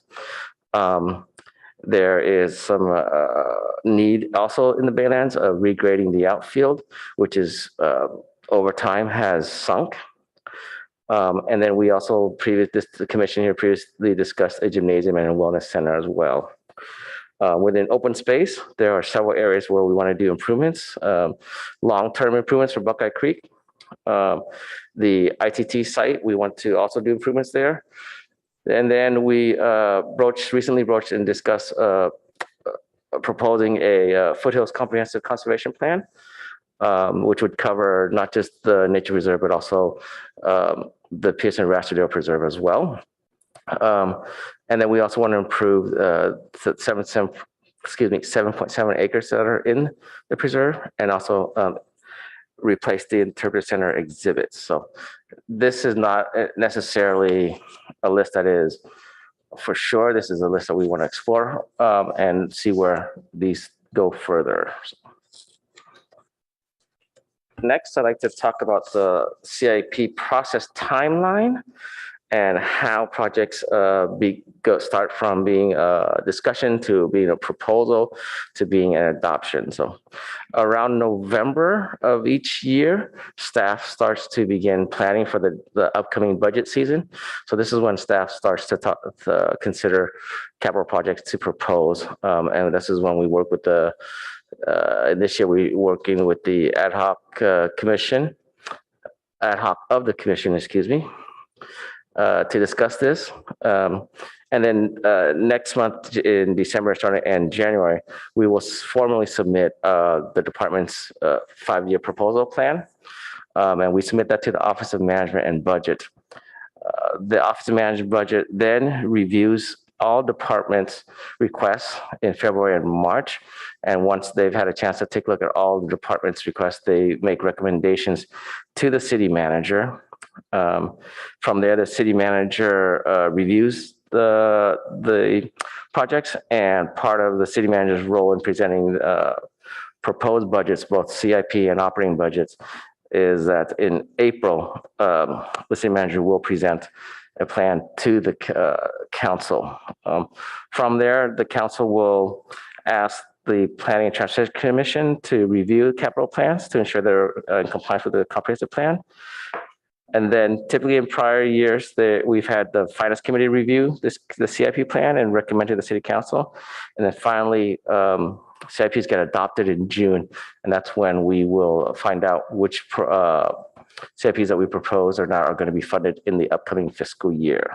So with that, concludes the presentation. And I'd like to just open this up for a Q&A session and an open discussion. Thank you, Lam, for putting together the presentation and for putting together all of the data behind the presentation. I was part of the ad hoc group that met with staff on this, and it was so the ad hoc has already had a crack at looking at this. I think it'd be helpful for staff to clarify, what is it you're looking for from the Parks Commission this evening. I do want to thank you for getting this to us in November when it's early enough for us to make recommendations before things are further set in stone. So it's great that we're here in November. We need to make sure we get this on the agenda every November. So thank you for setting things that way. Yes, I thank you for encouraging us to reach out to the commission earlier than we have in prior years. It's a process that is sort of, although it starts in November and it ends in June, really, we find that it's a really compacted timeline because going between December and February is really the timeline that we have to work on it. After that, it sort of is out of our hands and it sort of gets weighed by other up against other departments and budgets review and the city manager's review. So for us, we only have a small window. So thank you for encouraging us to take a crack at this and bring in the commission earlier than we have in prior years. So what I'm seeking and asking of the commission is to, based on the preliminary list that we presented, is to, if you would consider them, see if what we have prioritized for fiscal year 24 versus the other fiscal years is something that we should proceed with. And then also to, if you have any projects that you think the city should consider, the department should consider that we don't have on our list of the 5-year plan, or we don't have on the identified but not yet on the plan. If you have any projects that you want to provide us as well for us to consider. So it's an open discussion having to do with prioritization, having to do any omission, and having to do with whether or not these are sort of in line with what the commission would want us to focus on. Thank you. So just to kind of reiterate, prioritization means what year, the sequencing, what year does a particular CIP fit in the 5-year plan? Thank you for that clarification. Yes. Okay. And so it's obviously easier to look at something and comment on it than look at a list and figure out what's missing. But just an example of some things that the ad hoc came up with was adding the Foothills Comprehensive Conservation Plan, which is on the list of items that isn't in a specific year yet, but it needs to get clarified. Also, adding the Coverly turf replacement, which is about 4 or 5 years out. So they're just examples of out of the box things to kind of jog your brain a little bit, to something to think about. Yes. Perhaps I can bring up the fiscal year 24 list if that helps the commission to take a look at. And would anyone from the ad hoc or otherwise like to start? Johnny, your mic is on. Yeah, thank you. The Parks Master Plan included pollinator corridors, included ways to connect parks either along streets or even talking to homeowners to plant if they have a creek in the backyard and so on. Not necessarily easy to do, but when you go to the Google campus, you'll see butterflies everywhere. You'll see monarchs, which is an endangered species. You'll see a lot of other butterflies and little solitary bees. They're not dangerous. They don't bite or sting anyone. And they've been very successful with that. And now that this committee, this group also has some interaction with the urban forest, starting to look at what to plant everywhere. I know Palo Alto already plants native plants in the parks, but I would like to see attention to this. It was a very innovative thing in the Parks Master Plan, and it just didn't have any follow-up. And so I don't know if you can use that in a CIP. Shani, could you please repeat what master plan item that was? I didn't get It was a map of butterfly corridors, essentially, that connects the parks with basically an ecology layer of sorts or a biodiversity overlay. It really looked at how do you connect and create ways for birds and butterflies to get through the landscape, the urban landscape. And what we see now is that if we don't start looking at the urban landscape, we're more likely to lose biodiversity, already are at unprecedented way, and that the urban landscapes are important for that purpose. And I know Palo Alto plants native trees, but we could look at a lot more than that. And I think that needs some attention. What do you choose to plant matters. I wanted to just say one other thing, and I don't know if it belongs here or not, but some of the mitigations that we've been discussing for a while now that haven't been done may need to come in here into budgeting, because some of them could cost a lot of money, and I don't know which budget they come out of.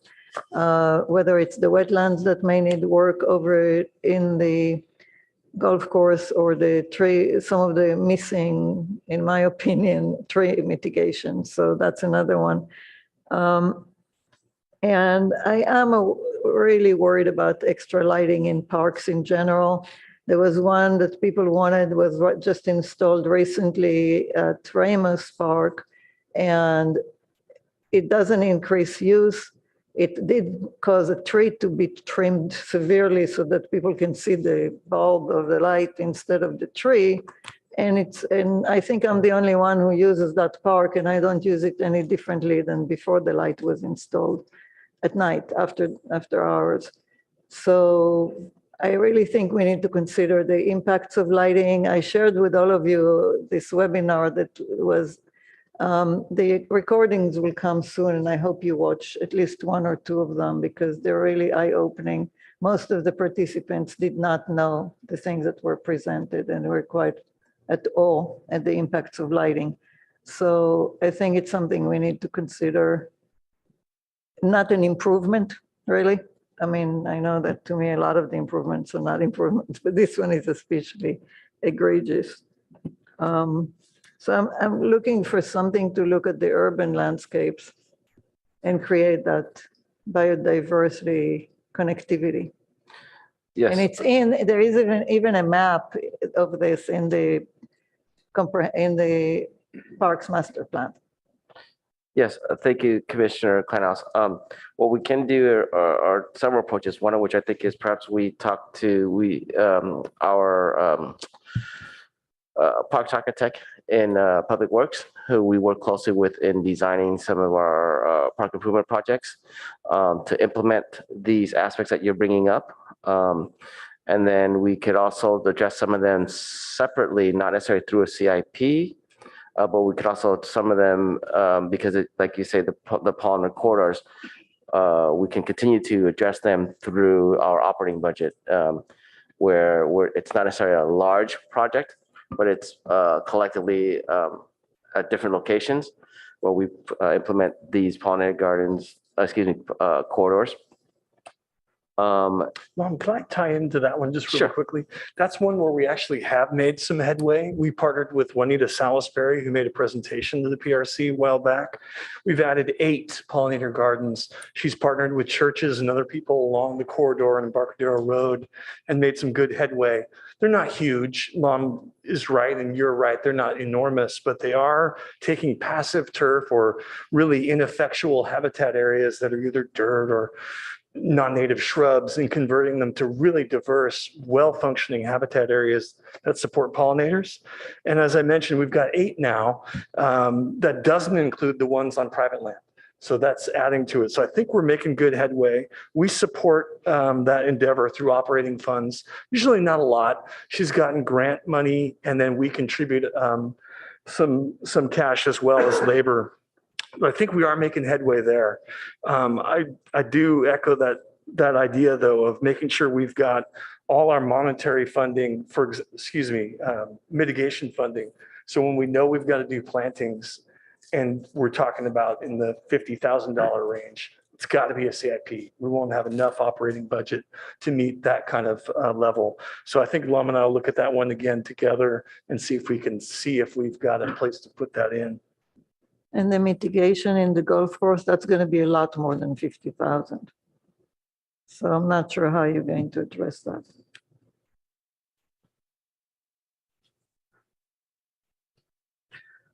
Thank you. And these questions kind of do raise these suggestions do raise the question of what meets the bar of priority for getting on the CIP list. Our master plan is an aspirational document. It's perhaps an unfunded mandate. And there's a lot of things we want to do and we don't have the funding for it. CIPs are a potential way to get funding, but things have to fit into priority, not just our priority, but ultimately the priority of city council. So how should we consider that when making suggestions to you? Yeah, it's complex. It's not something easily summarized in terms of what project becomes the CIP versus what will get funded privately, like perhaps the wellness center or skate parks are good examples of that, one of which is in the parks master plan. There are other big looming ones. For example, Buckeye Creek. Why is that not in the CIP plan? It was a directive from a former city manager who had said, this one's too massive. We can't afford that at this time. Let's look at it again in the future. And so it stayed on that list right now. It sort of begs for outside funding resources like grants, because they're available for that kind of thing, but not alone. You would need city matching funds in probably a considerable amount too. So I don't have a succinct, easy answer to that. It's one of those things that goes through a lot of different filters and considerations. And I guess when the ad hoc met with you, we threw out some ideas wondering, do these fit under CIPs or not? And so the process is suggesting ideas to staff and they can help guide us with the direction of their thumb. Mandy?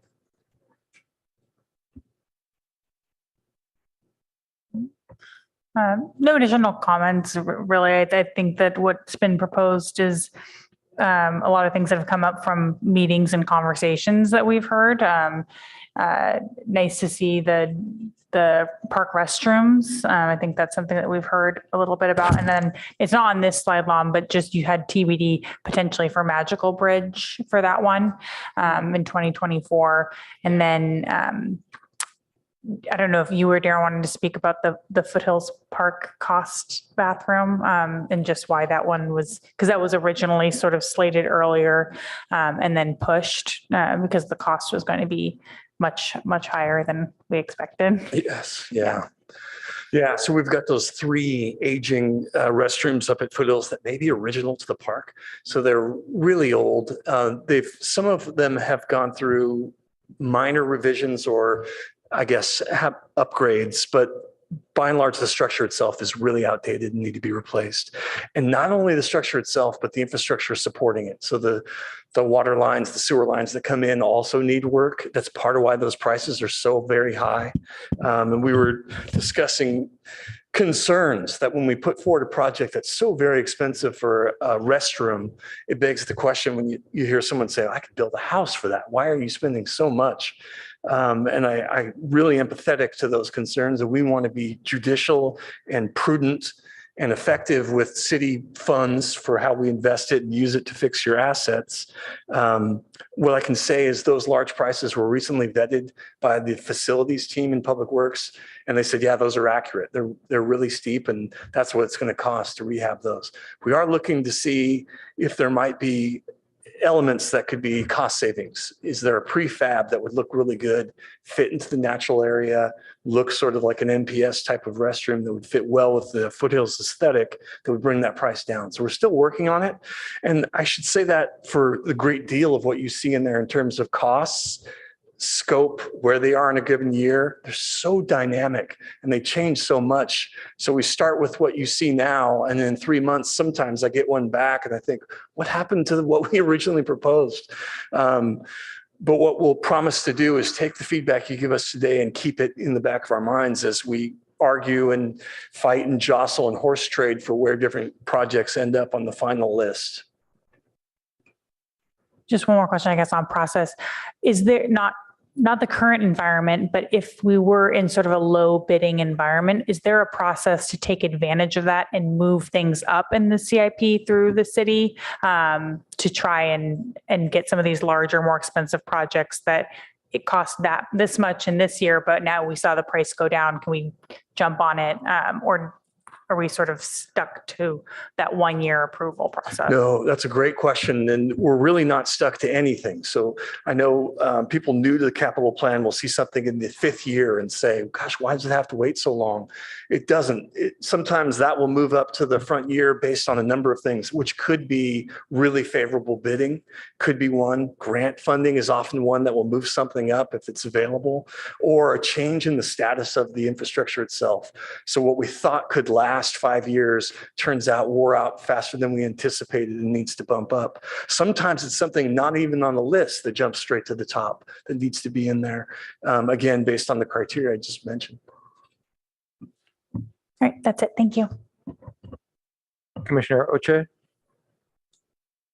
I wanted to confirm what the ongoing CIP, the last option, I'm not too sure what it covers. Yeah, back the page before now. The page before? Previous one, yes. This here, yes. This last line, there are 6 CIPs that consist of this. And those 6 CIPs are not specific to any location. Those 6 CIPs consist of athletic courts resurfacing that could be in any park, based on the age of either the tennis court or the basketball court. Same thing, pretty much all of our parks has benches, they have signage, and they have walkways. So depending on which feature amenity wears out at which park, that's another one of our ongoing CIPs that we ask funding for. So once again, non-specific to a location. Emergency repairs are the same situation. It's as they come up, we have a need for them. Probably of the 6 here, the only one that has a location specific is probably the open space lake and pond maintenance. This is primarily Baranda Lake that we annually removed aquatic plant life. And so that's just an annual need. You know, there's been some discussion whether or not this really should be an operating cost or whether this should be a capital improvement cost. That's still to be debated, but for now it is in a CIP. And then the other 2 are mostly just trails and pathways that we have to repair annually as they wear out within the open space areas. Okay, thank you. I was going to ask, so besides giving feedback today, do we have like more time to give feedback, or this would be the final time we'll give feedback? Feedback can be received either tonight, or it can also be received through the ad hoc to staff. So no, we're not limited to just this evening. We will be proposing these projects within about a month from now. So I'd say in the next month would be when it would be a good time to get us more feedback. It's also not the final say, but it's more difficult to make major changes after we've submitted a proposal. Sometimes things dictate that we have to make the change, but the preference is that we not make major changes after the proposal. Actually, if it's okay with staff, I think that feedback should not go to the ad hoc for Brown Act reasons. Feedback for members of the commission that aren't part of the ad hoc should go directly to staff. And you can, I don't know if you want to go directly to Lom or to Darren, how you want to. That's absolutely fine as well. Thank you, Lom. So can you clarify if feedback should go directly to you, Lom, or to Darren? Yeah, let's have any commissioner feedback come directly to staff, and copying Lom and myself would be great. Thank you. Thank you. Thank you. Ann? Just a couple of questions. When we have the emergency for the soccer fields that need to be attended to, does that skew the priorities then? Yeah, maybe I can handle this one, Mama, if you don't mind. I think it's such a good question, and it draws on a couple topics we've touched on already, namely those reoccurring CIPs and the flexibility sometimes to use funds that maybe are earmarked for one thing and an emergency arises. So you saw the park emergency CIP was 125,000. Which isn't enough. It wasn't enough, right? Yeah. And there wasn't a CIP in place already. So what do we do in that situation? We have consultations with our Office of Management and Budget and say, this is the dilemma we're in. What do you recommend? Here's some flexibility we found in some other CIPs that are ongoing where we've looked at what's forecasted. We anticipate we'll have a savings of approximately X. And are we okay to move that budget over to help in this emergency? And we've worked out an arrangement where we could do just that. And the infill at Mayfield is the prime example of that. Great. Well, thank you for that. Sure. Lum, could you go back to the slide before this that has the 3 restrooms on it?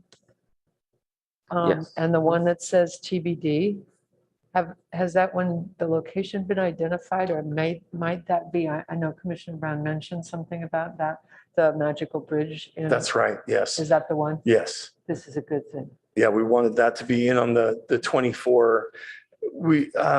So one thing we haven't touched on that's so important is the funding is one important element, but the staff to implement it is the other huge criteria. So even if you had all the funding you wanted, unless you've got the staff to implement it, walk it through the process, and eventually lead the construction, it's very difficult to make happen at all. And so we meet with our colleagues in Public Works Engineering and truth this and say, what do you think? And we've done that twice. And each time they say, well, gosh, can we push something out? So we've got the Coverly restroom, the Rinconada one, Bullware, and Ramos all coming very soon. How can we do another one on top? And so their first reaction was, can we push the Magical Bridge one out? But I've heard from the community, and I know the commission has too, how critical that one is because it's adjacent to our most popular playground in the city by a very large margin. In addition to that, you've got the pickleball use, which has grown remarkably. And so to not have adequate restrooms there is a really big deal. And so we're in a back and forth dialogue with Public Works Engineering to say, what else can you push? Because that one's really important. So we're still having those conversations. This is not set in stone. One option is another group within Public Works Engineering to see if they can manage that for us, because our typical group, which is the folks you've met before, Peter Jensen, Mega Bonsall, et cetera, that group is taxed. They're full up on projects. And so we need a little extra help from some others. So that's what we're working on to try to make these ones happen in a timely manner. Well, you sort of answered the question that the next question I had, which is really probably more of a comment. I was looking back in, I guess, the budget from the past couple of years where you say this was, one says, not you, this was due to be started in 2018 and then it was pushed back to 2019. And then you can see the COVID effect. So the question was really from me is, okay, if you had all the money in the world, you don't have the staff to do it. So then what do you do? And you started to answer that. So thank you.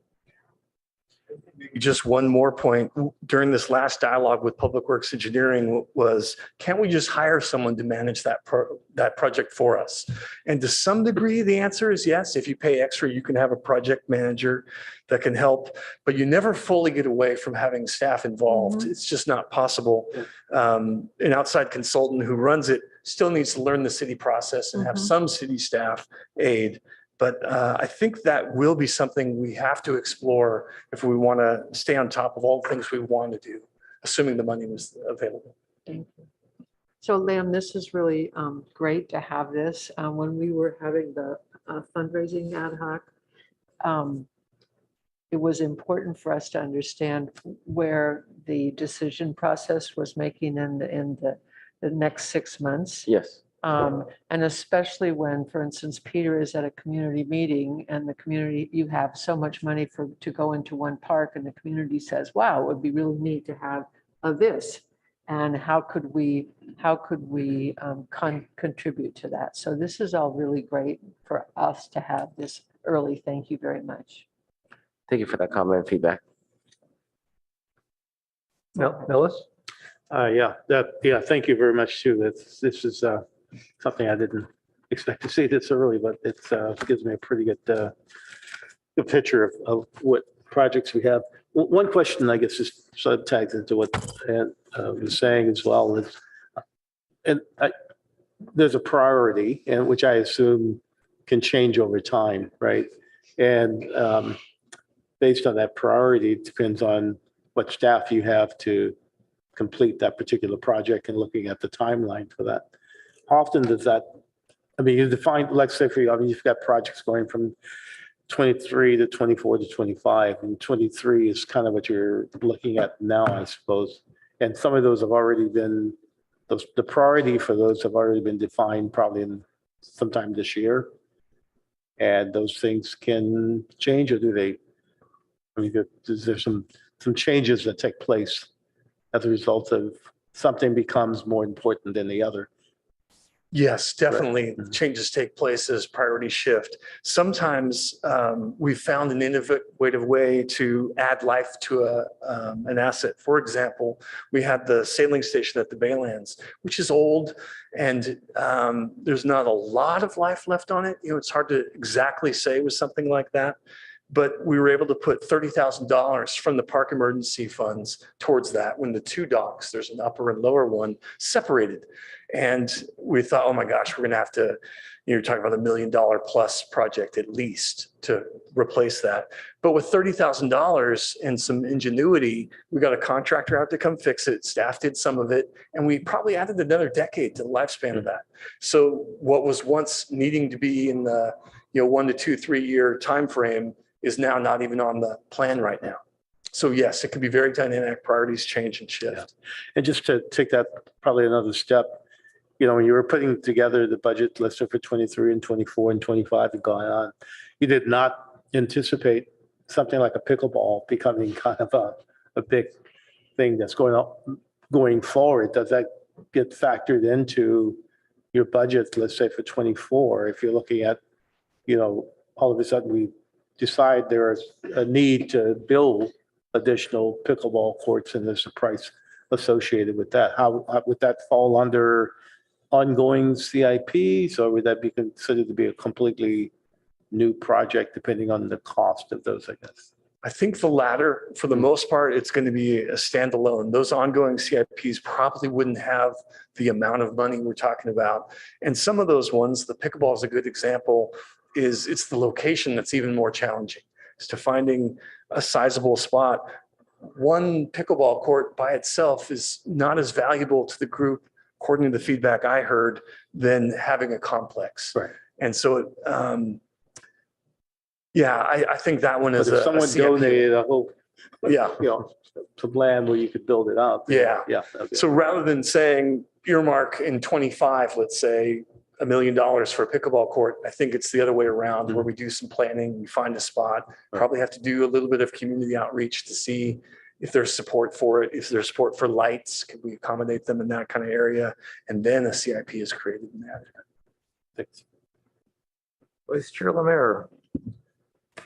Lon, thank you for presenting this to us in a very timely manner. I have no further questions. Everything was very well covered by the previous commissioners. So thank you very much.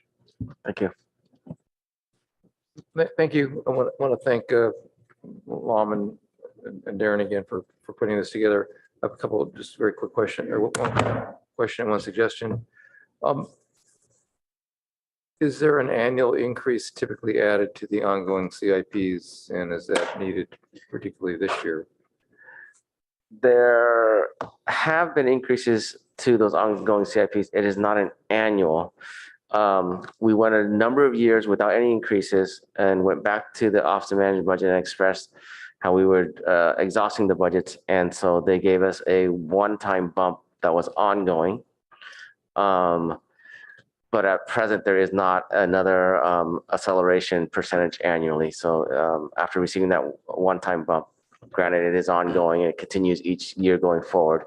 That's how we're operating at present. That doesn't mean that I'm just we considering in the past year we've experienced unprecedented inflation from a previous number of years. So is this something that should be considered differently this year? Right. So it doesn't mean that we don't have another opportunity window to open discussions with them. They are aware of bids for projects coming in much higher than anticipated. I mean, we can look at the example of Mayfield as one of them. They're not, they're aware that we are pushing the envelope of projects. We've not just for ongoing projects, but also some existing projects, we have gone back and asked for more funding as well.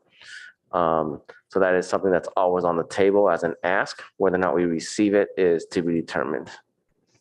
And I recognize that the obvious, very direct ripple effect of doing an annual increase on things does increase the overall budget and the that's correct. The impacts of that, and there's some sensitivities associated with that. Yes. Could you go to the page of the items that aren't included in a CIP year? I just wanted to suggest that there are people here that might want to change the order of gymnasium / wellness center. Yes. In the copy. And so yes, perhaps some commissioners would prefer for that to say wellness center / gymnasium. And that's all the direct feedback that I have. Thank you. Johnny, yeah. I've been thinking about the answer of, oh, we're supporting, these small gardens here and there for the native plants. And I don't see why we have 175,000, let's say, for improving trails. And that improvement does not include planting native plants next to them. And maybe or just put $170,000 into planting native plants in some areas where, it can expand that network. I don't see that as less important than maintaining or building a trail. I really don't. I think it's part of our infrastructure. It's critically important. People love to see butterflies. They don't even, kids, we have people that participate in my job in programs that see butterflies and have never seen one before. And this can be a 7-year-old child, never seen a butterfly. We had one that we were doing this restoration work. They didn't ever see the roots of a plant before. The people are so disconnected. We have to look at that as part of the infrastructure. So to me, if you have to put a few more benches or actually plant some plants, I don't know that, that CIP should include benches and not, and the green infrastructure should not be part of our infrastructure picture. And I want to see that. And I don't know how that can happen. In Mountain View, they have a biodiversity overlay kind of on their programs now. They have a priority of biodiversity in the city, and every project goes through, how do we improve biodiversity in this project? And that's public works and parks and everything else. They have wildlife enhancement and preservation plans that they're installing. And we don't have those things. So when we look at the future of let's say, foothills, I don't know that I want a comprehensive conservation plan. I want to see a wildlife preservation plan. So that may be cheaper than a comprehensive plan for all the different issues. It just looks at the wildlife and how do you keep them in the picture so we don't lose them. And we don't have any, it's like before we talked about monitoring. We don't have any, so we don't know what's going on. All we know is whether we have enough parking or not. And then the improvement is related to how much parking we have, but not to the wildlife. And I don't know how you budget that in, but I think it needs to be budgeted. And it needs to be a project. We're gonna take care of our wildlife. In Mountain View, again, it's a good example. They have a whole program to try and save the boring owls. We have a plan. It was never implemented, and it's not very good anymore because the boring owls are mostly gone. But we had a plan, it just didn't get implemented. So I'm looking for some wildlife benefits in the capital. Like if you need 50,000 minimum, then okay, make it 100,000 or 150,000 and look for a project that actually does something, not just removing weeds and fixing trails. Yeah, thanks for that. I think that's a good point. I do want to point out, it's not that we don't plant native plants. In fact, we plant 10,000 every year that are grown in the own nursery in Baylands. That's been every year for the last 20 years almost. So it's not that no plants go in. You can always do more. These areas are so big and the need for more natives is always there. But we also have the grassroots ecology nursery up at Foothills, and we get plants from them too, and those are planted both in Foothills and Arastradero.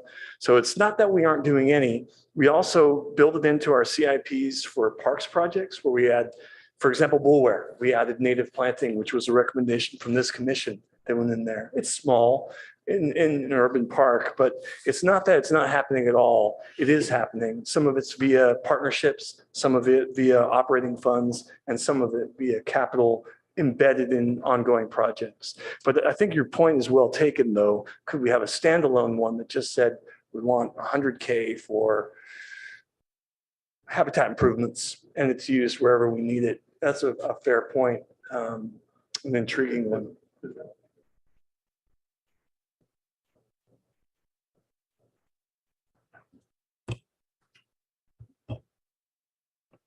Thank you. There's a finite number of mics that can be on at the same time. I think what Shani is suggesting would increase the profile of the effort. I'm not sure. I think what Shani is suggesting could increase the profile of the effort to be planting natives. I'm not sure how, if that makes it easier or more difficult to get funding for it, if it's called out specifically. But I think overall, once something's on the list, it gets that it gains some inertia and gets funded, and so I think it is reasonable to ask the question how to get more established regular funding for some of the natural environment initiatives that we would like to see put in place. Does anyone else have any further comments?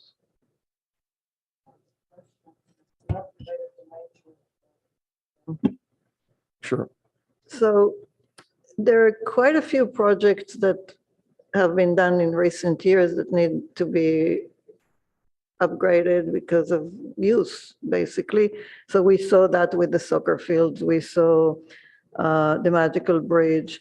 The boardwalk is new, and I see that there is a boardwalk improvement project, and that's what, 4 or 5 years, maybe, probably less.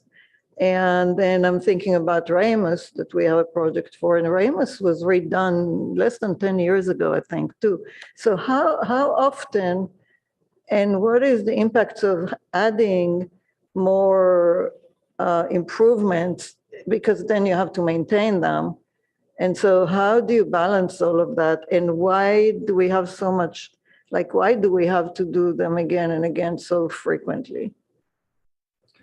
Do you mind if I take first stab at it? Maybe it's better to start with a particular case rather than so broadly, because each site is so individualistic. The boardwalk is very new. and far too new to necessarily come in and have to do a big repair project. Unfortunately, in that example, due to the regulatory agencies saying you should be using natural wood, not treated wood, and not other unnatural products to support the structure, shipworms and wood boring isopods have gotten into some of the pilings. And so tomorrow night, I'm going out to fix some that we've found at low tide. And this CIP that you see will probably be to prevent future damage to the other natural wood pilings. So that's one example where it certainly wasn't expected. It was sort of a design element that led us down this path. There are other times where, let's take a playground, for example. Depending on the type that you spec out, there are some that have a lifespan of 20 years.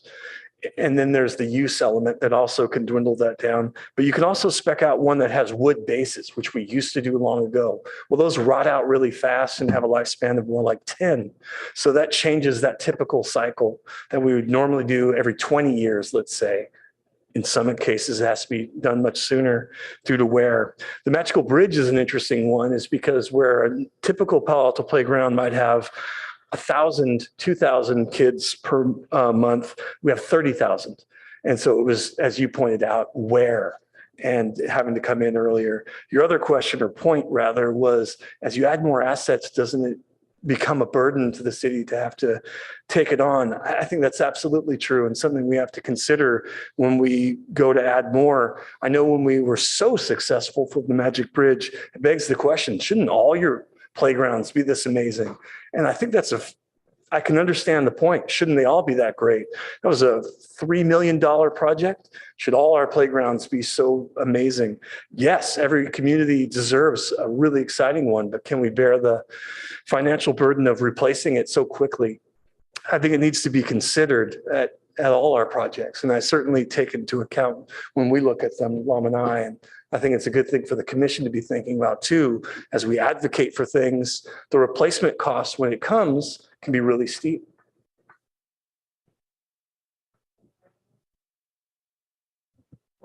I don't know the last time that was done. I know it's primarily that project was driven because the playground had reached the end of its life. So it's possible that there was another project 10 years ago, as you know. Less than the pavement around and the turf, it was all replaced relatively recently. Yeah, and I wouldn't doubt it. And that's happened in other ones. We try to pool projects together so you don't come every 3 to 5 years or 10 years, whatever it is, that you'd have a bigger gap before the disruptive project. However, some assets don't age out at the same time.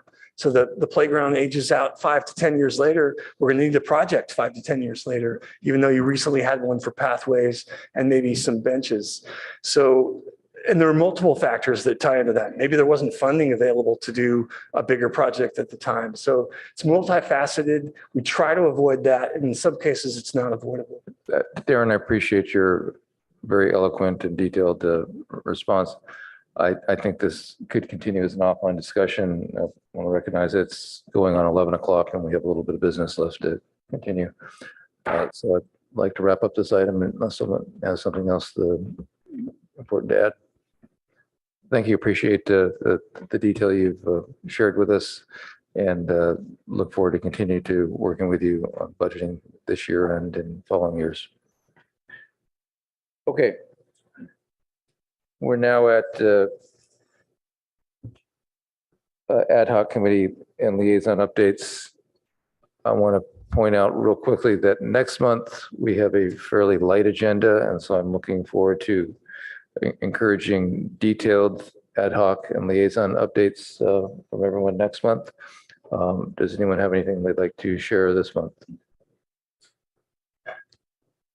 I just have a quick dog park update, is that working with staff and the dog owners group on exploring a possible location in North Palo Alto area along Palo Alto Avenue. So doing that, and then also I'll continue discussions with the Barron Park group.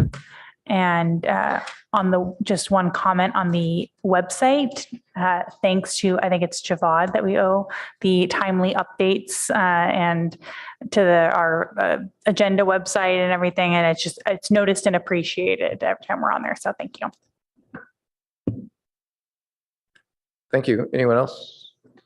Yes, I have a couple of them, and thanks to Javad too for the fundraising ad hoc now has a page about how to give money to the Park and Recreation Commission, and it looks great. We had a lot of help from the city, and we're really excited that it's done.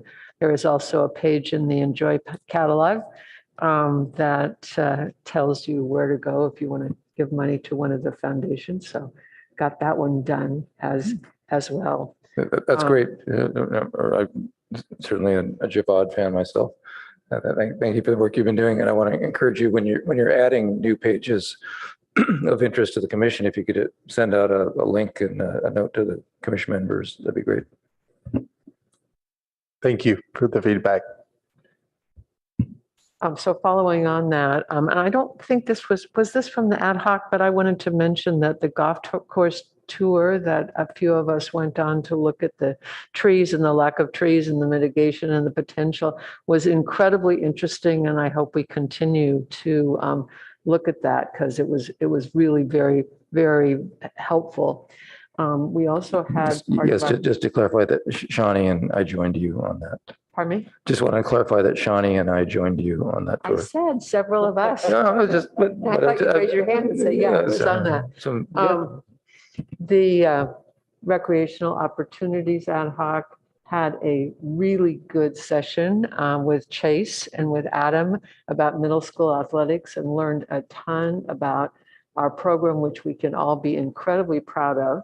And really serving a lot of middle school kids, which is so very important. And a good idea came out of that about adding an opportunity for fundraising for middle school athletics. And Darren has talked with the city attorney about what we can do and what we can't do. And so I think more work will be done on that, but I think that that's incredibly important. And then one more thing about recreational opportunities, we're looking forward to bringing a presentation to the commission in January now to talk about the Recreation Wellness Center and the status and where we are. So thank you. Thanks. Anyone else? Okay, let's talk about future agenda real quick. Next month, we have the urban forestry annual update, and we have the AWCP. Darren, AWPS, Advanced Water Purification System. Yes. And that's all that we have on the agenda at the moment. And then in January, we would have the Wellness Rec Center update. And most likely a golf update, which would include first tee within the golf update and an aquatics update. One mayor for that one, Chair. Sorry. The Coverly restroom. Right, and the Coverly restroom discussion may. I think we should be ready for a swim update or swim report as well. No, I referred to that as the aquatics update. Oh, you did? I did. I heard you talk about the golf part. Can we? We need to be moving towards adjournment soon. Yeah, Shani. Can we have, I guess, a presentation or an update on, there's two parts to the mitigations for the golf course. One was trees and one was the wetlands. And I know the wetlands, there's still a lot of work being done on that, but for the trees, can we have a discussion of what was there, what happened with the golf course when it was constructed, what the mitigations were, and how much of the mitigations were implemented? So I know some were, but some I'm not so sure. And I would love to see this come to all of us to discuss. So is that something that should start with the liaison staff review? Before I would before going to recommend that. commission? I know staff is behind on that one, and not prepared to bring a meaningful discussion to you. We've got more work to do there. Between loss of staff that originally worked on it, and yeah, we need more homework on that. But yeah, starting with the ad hoc or liaison would be helpful. And then we've been prioritizing our effort in that endeavor, LOM in particular, towards the wetland mitigation. When we gave the tour to the commissioners, we talked about we were behind on that. We were, had supposed to have been monitoring for quite some time, and because of COVID and funding and some other reasons, we hadn't. So the primary push is to get right with the water board, with monitoring, with managing those wetlands to reach a certain level of native cover. But as Commissioner Kleinhaus just mentioned, there were other elements too. In addition to having grassroots ecology cage many naturally occurring oaks up in the Raspadero Preserve as part of the mitigation for the tree loss of the golf course project. But there was also some other acreage that was supposed to be restored. And that's where we're gray and not sure exactly where that is, did it happen, what was promised, and where we need to do some work. Thank you. Does anyone else have anything they'd like to suggest / request for a future agenda? Does anyone have any other questions, comments, or announcements? I just wanted to apologize for my tardiness, but I'm going to blame it on the fact that I'm 7 months pregnant. So I am moving a little slower these days. So thank you for your patience. Congratulations. Thank you. That's an excellent note to call this meeting to adjournment. Thank you. We'll see everyone in 3 weeks.